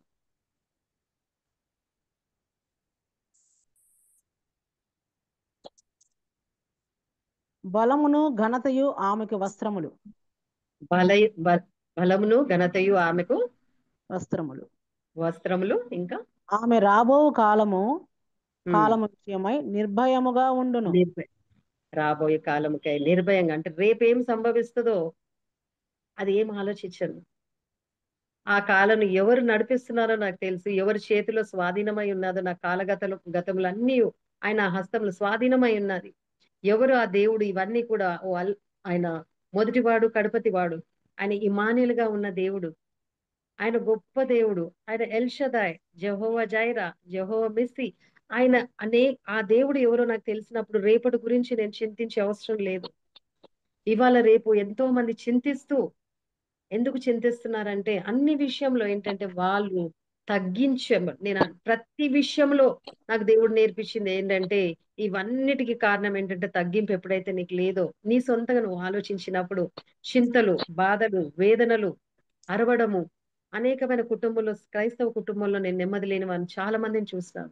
నాకు చాలా మంది ప్రేర్ చేయ మాకు ఇట్లున్నది, నా భర్త ఇట్లా అంటుండంటే ఫస్ట్ మీరేమన్నా అంటుండ్రా ఆయనను? మీ నోరు కొంచెం మూసుకోండి అంటాను నేను. ఎవరన్నా ఒకరు సైలెంట్ గా ఉండండి. ఆ కొట్లాట అంతా కూడా మానడానికి ఎవరో ఒకరు తగ్గించుకోండి అంటే నేను ఎట్లా తగ్గించుకుంటాను? చెడ్డ మాటలు మాట్లాడుతుంటారు, చాలా ఇట్లా చేస్తుంటారు. సిస్టర్ నేను చేయలేను. పరిశుద్ధాత్మ దేవుని నువ్వు సహాయం అడుగు, ఆయన నీ నోరు మూసేస్తాడు. నువ్వు నీ యొక్క తప్పులు దేవుని దగ్గర ఒప్పుకొని అది విడిచిపెట్టినప్పుడు, దేవుని ఆత్మ నీలో వచ్చినప్పుడు కష్టం ఉన్న ఈజీగా నువ్వు చేయగలుగుతావు. నన్ను ఎంతో బాధ పెట్టిన వాళ్ళు నా ముందు ఉంటే నేను వాళ్ళని క్షమించి నేను వాళ్ళతో మాట్లాడతాను. ఎన్నో మాటలు అన్నవారిని అసలు ఎవరు క్షమించలేరు. ఎన్నో అంటుంటారు, ఆయన గాయపడతాను, కళ్ళు మూసుకుంటాను. ప్రభా, ఈ మనిషి నన్ను ఈ విధంగా అన్నారయ్యా అంటే, క్షమించు బిడ్డ, నేను నిన్ను క్షమించు, నువ్వు మాట్లాడు అంటే నేను పోయి మాట్లాడినా కూడా ముఖం తిప్పుకొని వెళ్ళిపోయిన వాళ్ళు ఉన్నారు. ఏవో సంగతులు మనసులో పెట్టుకొని ఒకలాంటి గర్వంగా ప్రవర్తించిన వాళ్ళు కూడా నేను చూసిన. అప్పుడు నేను నవ్వుకుంటాను, వీళ్ళు ఇంకా పాలు తాగే పిల్లల్లాగా ఉన్నారు కానీ ఇంకా ఎదగలేదు దేవుని యందు అని నేను నవ్వుకుంటాను. దేవుడు అంటున్నాడు మనం ఎదగాలి ఆయనలో. ఎట్లంటే అదే పాలు తాగే పిల్లల్లాగా, అదే స్వభావము. మునుపటి వాటిని జ్ఞాపకం చేసుకోవద్దని దేవుడు మాట్లాడుతున్నాడు. మునుపటివన్నీ మనసులో పెట్టుకొని ఆ ఒక అహంకారం, ఆ గర్వము, ఆ కోపము, ఆ ద్వేషము అన్ని మనం అట్లా పెట్టుకుంటున్నాం. దేవుని వాక్యం స్పష్టంగా మాట్లాడుతుంది. యెషయాకు రాసిన పత్రిక 43:18-19 ఒకసారి చదువుతారా సిస్టర్? ఎన్నో అధ్యాయం? 43, యెషయాకు రాసిన 43:18-19 వచనం. మునుపటి వాటిని జ్ఞాపకం చేసుకొనకుడి, పూర్వకాలపు అదే కదమ్మా, మునుపటి వాటిని జ్ఞాపకం చేసుకొనకుడి, పూర్వపు సంగతులను తలంచుకొనకుడి. ఇదిగో నేనొక నూతన క్రియ చేయుచున్నాను, ఇప్పుడే అది మొలచును, మీరు దాన్ని ఆలోచింపరా? నేను అరణ్యంలో త్రోవ కలుగు చేయుచున్నాను, ఎడారిలో నదులు పారు చేయుచున్నాను. హల్లెలూయా, ప్రైజ్ ది లార్డ్. మునుపటి వాటిని జ్ఞాపకం చేసుకో. చాలా మంది నా జీవితంలో నేను చూసినాను, ఎవరో ఎప్పుడో ఏదో అన్నది మనసులో పెట్టుకొని, వారి ఇంటికి ఏదన్నా ఉన్నది, మీరు వాళ్ళ ఇంటికి వెళ్ళాలి, ఈ ఫంక్షన్స్ ఏదో ఉన్నది, వెళ్ళండి రండి, మీరు ఎందుకు రాలేదు అంటే నన్ను ఎప్పుడో ఏదో అన్నారు. వాళ్ళు సచ్చినా కూడా వాళ్ళ ఇంటికి అడుగు పెట్టను అని అన్నారు. వాళ్ళు సచ్చినా కూడా నేను రాను. ఎప్పుడో ఎంతో 20 ఏండ్ల ముందు అన్న మాటను కూడా వాళ్ళ మనసులో పెట్టుకొని, ఆ అహంకారమైన మాట ఎట్లంటే, మరి వాళ్ళందరూ కలుస్తున్నారంటే కూడా వాళ్ళు వేరై ఉంటారు. అప్పుడు అన్న మాట మనసులో పెట్టుకొని, నేను ఇంకా వాళ్ళ ఇంటికి అడుగు పెట్టను. చచ్చిపోయినా కూడా నేను చచ్చినా వాళ్ళు రావద్దు. వాళ్ళు చచ్చినా నేను పోవద్దు. అటువంటి అహంకారమైన స్వభావం కూడా నేను చాలా మందిని చూసినాను. కానీ దేవుడు అంటున్నాడు, అటువంటి స్వభావం ఇష్టం లేదు ఆయనకు. మునుపటివన్నీ వదిలేసి చిన్న పిల్లల స్వభావంగా మనం ఉండాలి. ఎప్పుడైతే ఆ స్వభావం నీలో వస్తుందో, ప్రతి దినము దేవుని యొక్క ఆశ్చర్య కార్యాలు మనం చూస్తాం. నేనైతే నా జీవితంలో ప్రతి దినం నేను చూస్తాను. నేను ఇవాళ మార్నింగ్ లేసాను. నిన్న యాక్చువల్లీ నేను ఏదైనా మీటింగ్‌కి వెళ్ళాలంటే స్పిరిచువల్ అటాక్స్ చాలా అవుతాయి నాకు. కరెక్ట్ అప్పటిదాకా బాగుంటాను. మీటింగ్ వెళ్ళే ముందు ఏదో ఒక బలహీనత సడెన్‌గా నాకు అసలు నిన్న నైట్ సడెన్‌గా ఉండి నాకు చెస్ట్ పెయిన్ లాగా లెఫ్ట్‌లో బాగా చెస్ట్ పెయిన్ వచ్చింది. అసలు ఊపిరి తీసుకోవడానికి వస్తలేదు. ఎవ్వరు లేరు. ఇంట్లో ఉన్నాను. ఆ నొప్పి ఏంటో అర్థమైతలేదు. అట్లనే ఉన్నాను. ప్రేయర్ చేసుకున్నాను. నేను అది భయపడలే ఏం లేదు. దేవా నేనేం చేయాలి? నువ్వు గ్రీన్ టీ తాగు అని దేవుని ఆత్మ ఆయననే డాక్టర్. లోపట ఉన్నవాడు నాలో ఉన్నవాడు లోకంలో ఉన్నవాడి కంటే గొప్పవాడు గదా! ఏ డాక్టర్ గూడా అవసరం లేదు. నేను కూర్చొని అడుగుతున్నాను. నాకిదుంది. ఎవరు గూడా లేరు ఇంట్లో. ఒక్కదాన్నే ఉన్నాను ప్రభువా! మరి నేనేం చేయాలి? నొప్పి ఇట్లా వస్తుంది అంటే గ్రీన్ టీ చేసుకొని తాగు అనని ఆ మాట వినంగానే వెంటనే లేసి నేను గ్రీన్ టీ నైట్ 12 అవుతుంది. గ్రీన్ టీ తాగినాను. కూర్చున్నాను. కొంతసేపు కూర్చొని ప్రేయర్ చేస్తున్నా. దేవా నీ చిత్తం ఉంటే నేను రేపు వాక్యం చెప్తాను. ఒకవేళ నీ దగ్గరికే రావాలుంటే ఈరోజు ఈ లాస్ట్ అయితే అది గూడా నాకు సంతోషమే ప్రభువా! I don't fear about my death. ఎందుకంటే ఇక్కడున్నా నీ పని కోసం నేనుంటాను. వచ్చినా నా అడ్రెస్ ఏంటో నాకు తెలుసు. నేను రెంట్ హౌస్‌లో ఉన్నానిప్పుడు. ఈ రెంట్ నుంచి పర్మనెంట్ హౌస్ నీదే. నేనక్కడికి రావాలి. ఇదంతా టెంపరరీయే. కాబట్టి నాకేం భయం లేదయ్యా. ఒక్కదాన్నుండి నేను ప్రేయర్ చేసి స్తుతిస్తున్నాను దేవుడిని. Just I was pricing God. ఎట్లంటే ఈ ఈ నొప్పి ఉంటే అసలు వేరోళ్ళైతే భయపడి వీళ్ళు వాళ్ళకి ఫోను చేసి నేనన్నా దేవా నీ చిత్తం జరుగును గాక. ఒకప్పుడేమో దేవా ఇది తగ్గించు. ఈ నొప్పిని తీసేయి. నాకు ఈ బాధను తీసేయి అనేదాన్ని నన్ను దేవుడు ఎట్లా మార్చిండంటే నీ చిత్తము జరుగును గాక. నేను ఇది తీసేయమని అంటలేను. ప్రభా ఇది ఎందుకొచ్చిందో నాకు తెలీదు. కానీ నీ చిత్తము జరుగును గాక అని పొద్దున లేసినాను. పొద్దునంతా కూడా పనులు చేయాలి. ఇంట్లో అన్ని చేయాలి. వండుకోవాలి, తినాలి. కొంచెం నాకు బలహీనతగా ఉంటే పక్కనే హోమియోపతి డాక్టర్ ఉన్నారు. నాకు పొద్దున కూడా కొంచెం నాకు అన్‌ఈజీగా ఉంది. ఉన్నప్పుడు నేను ప్రేయర్ చేశాను. ప్రేయర్ చేస్తే దేవా నేను డాక్టర్స్ దగ్గర యూజువల్లీ నేను వెళ్ళను. కానీ నాకు అట్లా అనిపిస్తుందని పక్కనే డాక్టర్ దగ్గర వెళ్ళంగానే ఆయన ఉట్టి ఒక చిన్న పిల్స్ ఇచ్చాడు. ఇదేసుకోమ్మా ఏం లేదు. అది కొంచెం నీకు స్పాండిలైటిస్ లాగా అనిపిస్తుంది నాకు అంతే కానీ ఏం లేదమ్మా అని. ప్రేయర్ చేసుకున్నాను. వచ్చి యేసుకున్న వెంటనే ఎన్నో పనులు అది చేసినాను. ప్రేయర్ చేసి దేవా ఇది నీ రక్తం ఆ ప్లాన్ కూడా డాక్టర్ దగ్గర పోయేది కూడా దేవుడు ఆ థాట్ ఇస్తాడు. ఏ డాక్టర్సో నాకు తెలీదు ఇక్కడ అసలు. ఈ పక్కకే అది హోమియోపతి డాక్టర్ చాలా తక్కువ ఫీజ్‌లో చిన్న మందులు. ఆ మందు తీసుకున్న వెంటనే నేను ఆ దేవుని యొక్క రక్తం ద్వారా కడగబడ్డాను. మళ్ళా ఆ రక్తంతో తండ్రి ఇది నీ రక్తంతో కడిగి నీ శక్తి అయ్యా ఆ మందులు కాదు గానీ నువ్వు పరమ వైద్యుడు ప్రభువా అని అదేసుకున్నాను. ఉట్టి 5 మెడిసిన్సే 5 అవి యేసుకున్నాక వెంటనే దేవుడు శక్తి ఇచ్చినాడు. శక్తిచ్చి మాట్లాడడానికి. ఎందుకంటే నేను నీరసంగా ఉంటే నేను మాట్లాడలేను. ఆయన శక్తి నాలో ఉండాలి అంటే దేవుడు కొన్ని మనం అంటాం ఇది తీసుకోవద్దని. దేవుడే మనకు ఆ జ్ఞానం ఇచ్చి నడిపించాడు అక్కడి వరకు డాక్టర్ దగ్గరికి. "నువ్వెళ్ళు అక్కడికి తీసుకో" అని. తీసుకొనొచ్చినంక నేను మంచిగా ఎన్నో పనులు చేసుకున్నాను మార్నింగ్ నుంచి. చేసి మళ్ళీ ఇప్పుడు వాక్యం చెప్పడానికి కూడా దేవుడు శక్తి ఇచ్చినాడు. దేవునికి మహిమ కలుగును గాక. ఎందుకంటే ఆయన మీద ఆధారపడిన వారికి ఆయన పూర్ణ శాంతి గలవారుగా చేస్తాడు కానీ, వాళ్ళు స్ట్రెస్‌ఫుల్‌గా అయ్యి, అయ్యో! నాకిట్లా అయిపోయింది. ఎందుకు ఇట్లా అని భయపడరు. ఆయన మీద ఆనుకొని ఉండాలి. ప్రతి విషయంలో ఆయన మీద ఆనుకొని ఉన్నప్పుడు ఆయన పూర్ణ నేను దేనికి భయపడను. మార్నింగ్ మా మా మెయిడ్ కూడా వచ్చినప్పుడు ఆమెతో అంటున్నాను. నాకెందుకో అయ్యో! అమ్మ ఒక్క ఫోను నాకు చేస్తే కింది నుంచి నేను పైకొస్తుండే అమ్మ. నీకట్లున్నప్పుడు నాకు ఫోను చెయ్యు. నేనొస్తా అని. కానీ నాకు ఎమర్జెన్సీ నంబర్ నా దేవుడిదుంది 333. ఇర్మియాకి రాసిన పత్రిక 33:3 ఆల్వేస్ ఎమర్జెన్సీ నేనక్కడే కాల్ జేస్తా. ఏ మనిషికి కాల్ జెయ్య. ఆ కాల్ ఎప్పుడైతే చేసినానో ఆయన స్వస్థత ఇచ్చినాడు. పడుకున్నాను. పొద్దున్న లేసినాను. మళ్ళీ ఎన్నో పనులు జేసుకున్నాను. ఏ మనుషుల మీద ఆధారపడకుండా దేవుని వాక్యం అంటది.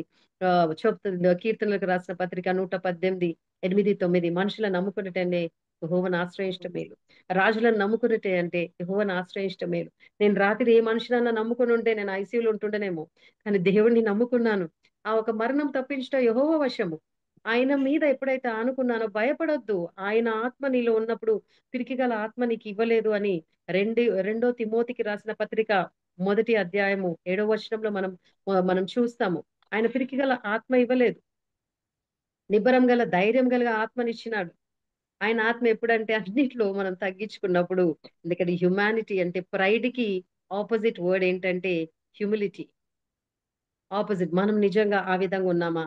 మీరు నిజంగా దేవుని యందు మీరు అంటే are you resting in God's presence, అంటే ఆయన మీద ఆనుకొని మీరు నెమ్మదిగా ఉన్నారా?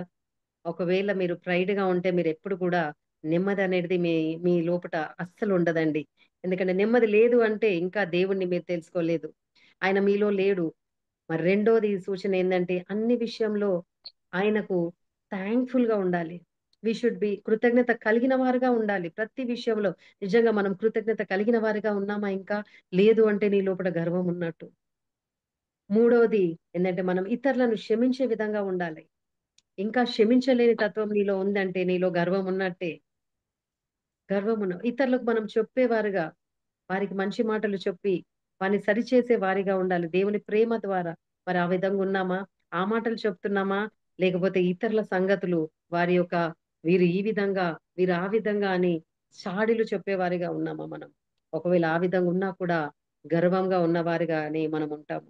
తీర్పు తీర్చేవారిగా ఉన్నామా మనము? అయితే నువ్వు గర్విష్ఠువే, తీర్పు తీర్చకుడి అని నేను ఇంకా తీర్పు తీరుస్తున్నామా?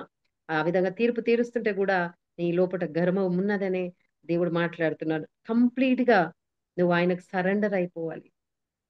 ఆయనకి ఎప్పుడైతే నువ్వు సమర్పించుకుంటావో, సమర్పించుకున్నప్పుడు నిజంగా నువ్వు సమర్పించుకున్నావా? సమర్పించుకోలేదు ఇంకా ఇంకా నా అని ఉన్నావంటే ఇంకా నీ లోపట గర్వం ఉన్నట్టే.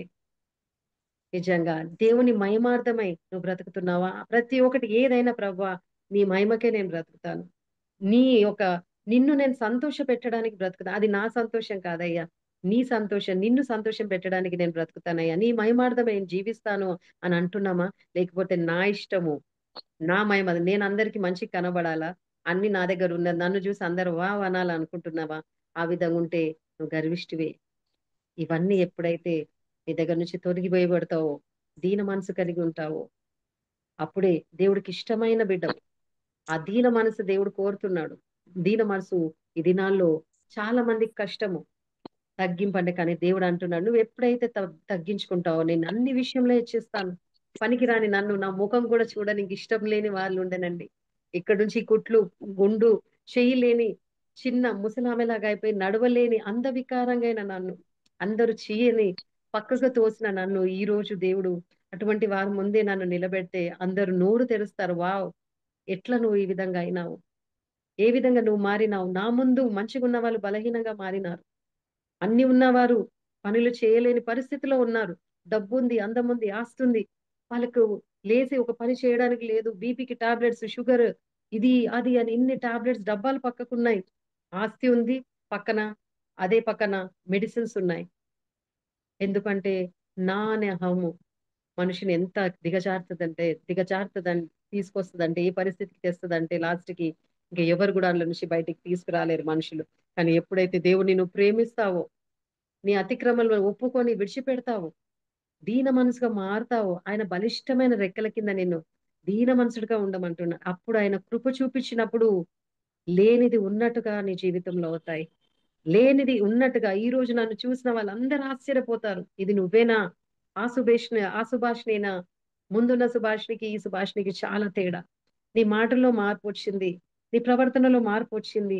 నిజంగా ఎప్పుడైనా నేను నోరు తెరిస్తే దేవుని మాట తప్పించి ఇంకెవరి మాటలు మాట్లాడను. ఆయన చేసిన మేలు చెప్తాడు, నా జీవితంలో ప్రభు ఇట్లా చేసిండు. ప్రతి ఒక్కరికి అదే, నీ ప్రేమ మారింది, నీ మాట మారింది, ప్రతి ఒక్కరు చెప్పే సాక్ష్యం అదే దేవుడు కోరుతున్నాడు. ఈ రోజు మనం మారినామా? మనకి ఇష్టం ఉన్నాయి, దేవుడికి కష్టంగా ఉన్నాయి. ఆ ఇష్టం ఉన్నాయి ఎప్పుడైతే మనకు కష్టంగా మారతాయో, దేవుడు ఇష్టపడి ఆయన బిడ్డగా మారినప్పుడు, నీ తగ్గింపు వచ్చినప్పుడు, ఆయన కృపలో నువ్వు ఉన్నప్పుడు, నిజంగా ఒక నూతన సృష్టిగా అయినప్పుడు, నిజంగా ప్రతి దినము నువ్వు అన్ని విషయంలో ఆనందిస్తావు, ప్రతి విషయము నువ్వు సంతోషిస్తావు. నువ్వు సంతోషించినప్పుడు, మనం సంతోషించినప్పుడు పరలోకపు తండ్రి కూడా ఆయన ఆనందిస్తాడు. పెద్ద పాపం ఏంటంటే అన్ని విషయంలో మనం దుఃఖంగా ఉండడం. అది దేవునికి ఇష్టం లేదు. ఎప్పుడు ఏడ్చుకుంటూ ఉండడం ఇష్టం లేదు దేవుడికి. ఏడవాలి ఎప్పుడంటే ఆయన చేసిన ఉపకారాలను తలుస్తూ, ఆయన కృతజ్ఞతాస్తుతులు చెల్లిస్తూ, అప్పుడు నీ కళ్ళ నుంచి నీళ్లు రావాలి. ఆయన చేసిన మేలు తలంస్తూ, దేవా ఇంత మంచి దేవుడవా, ఇంత మంచి తండ్రివా ప్రభా నువ్వు అని నీ కళ్ళ నుంచి నీళ్లు దాని విషయంలో కారాలి. కానీ ఈ దినంలో మనుషులు ఎట్లా అంటే ఏ విషయం దేవుడు ఎన్ని ఇచ్చినా కూడా వారు సంతృప్తి లేని వారై సనుగుతూ గునుగుతూ ఉన్న వాళ్ళలాగా ఉన్నారు. అంటే 2 వాక్యాలు నేను చెప్పి నేను ముగిస్తాను. మొదటి కొరింథీకి రాసిన పత్రిక 10:10 ఒకసారి చదువుతారా సిస్టర్?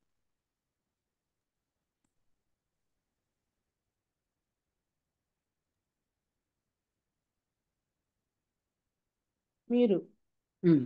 సంగకుడి వారిలో కొందరు సనిగి సంహారకుని చేత నశించిరి. వారిలో కొందరు సనుగును వారిలాగా ఉన్నాము. అన్ని విషయంలో మనం సనుగుతూ ఉన్నాం. దేవుడు ఎన్నో మేళ్లు మనకు చేసినా కూడా ఇజ్రాయెల్ ప్రజలు ఏ విధంగా సనిగాడో మనం కూడా అన్ని విషయంలో అన్ని దేవుడు ఉచితంగా ఇచ్చినా కూడా దేవుడు అన్యాయం చేసిండు అని సనుగుడు గొనుగుడు దేవుడికి ఇష్టం లేని గుణాలు మనలో ఉన్నాయి. ఆ సనుగుతూ ఉన్నారు. ఆ ప్రజల్లాగానే మనం కూడా ఈ రోజు వరకు సనుగుతూ ఉన్నాం. ఆ గర్వంతో సనుగుడు కూడా వస్తది. ఇంకొకటి తృప్తి లేని మనసు కూడా వస్తది. ఫిలిపికి రాసిన పత్రిక 4:13లో మీరు చదివితే మనిషి ఏ విధంగా ఉంటారో ఒకసారి చూడండి, చదవండి మా సిస్టర్. ఇది లాస్ట్ వాక్యము. నన్ను బలపరచు వాని యందే నేను సమస్తము చేయగలను. 4:13 11 సారీ. నాకు కొదువ కలిగినందున ఉమ్, నేను ఇలాగ చెప్పుటలేదు. నేనే స్థితిలో ఉన్ననో ఆ స్థితిలో సంతృప్తి కలిగి నేర్చుకొని ఉన్నాను.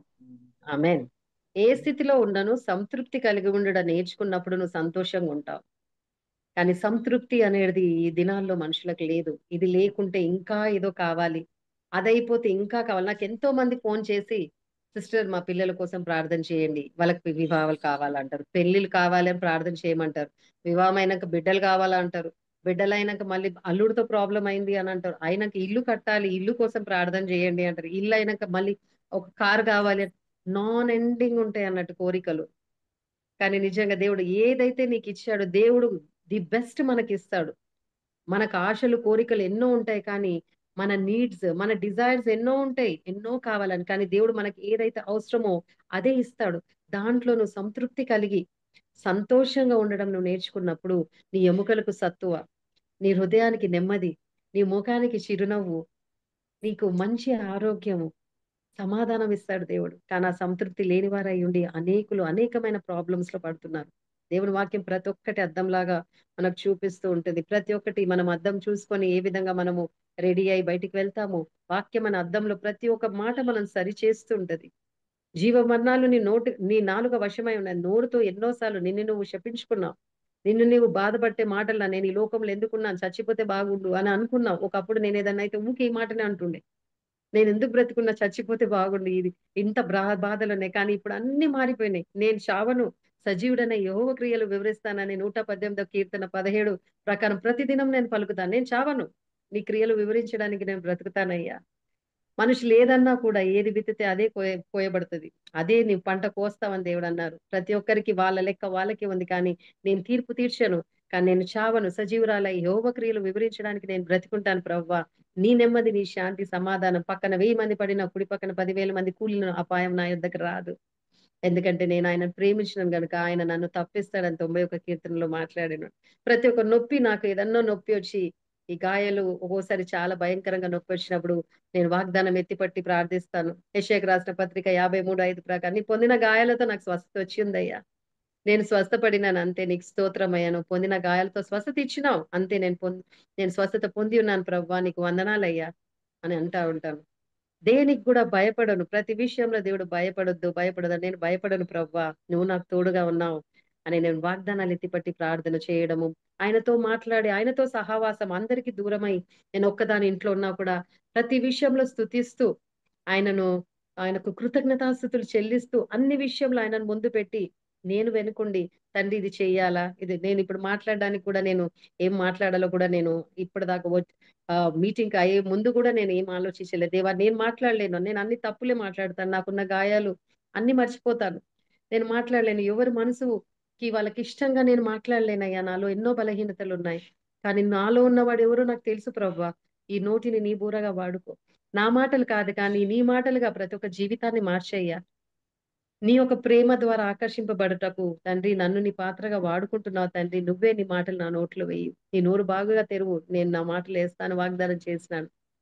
నేను నా నోరు బాగా తెరిచినప్పుడు ఆయన మాటలతో అనేకులను బలపరిచేలాగా, నేనైతే మామూలుగా మాట్లాడిన ఎన్నో తప్పులు మాట్లాడతాను, చాలా ఒకలాంటి మర్మరింగ్ లాగా అవుతుంటది.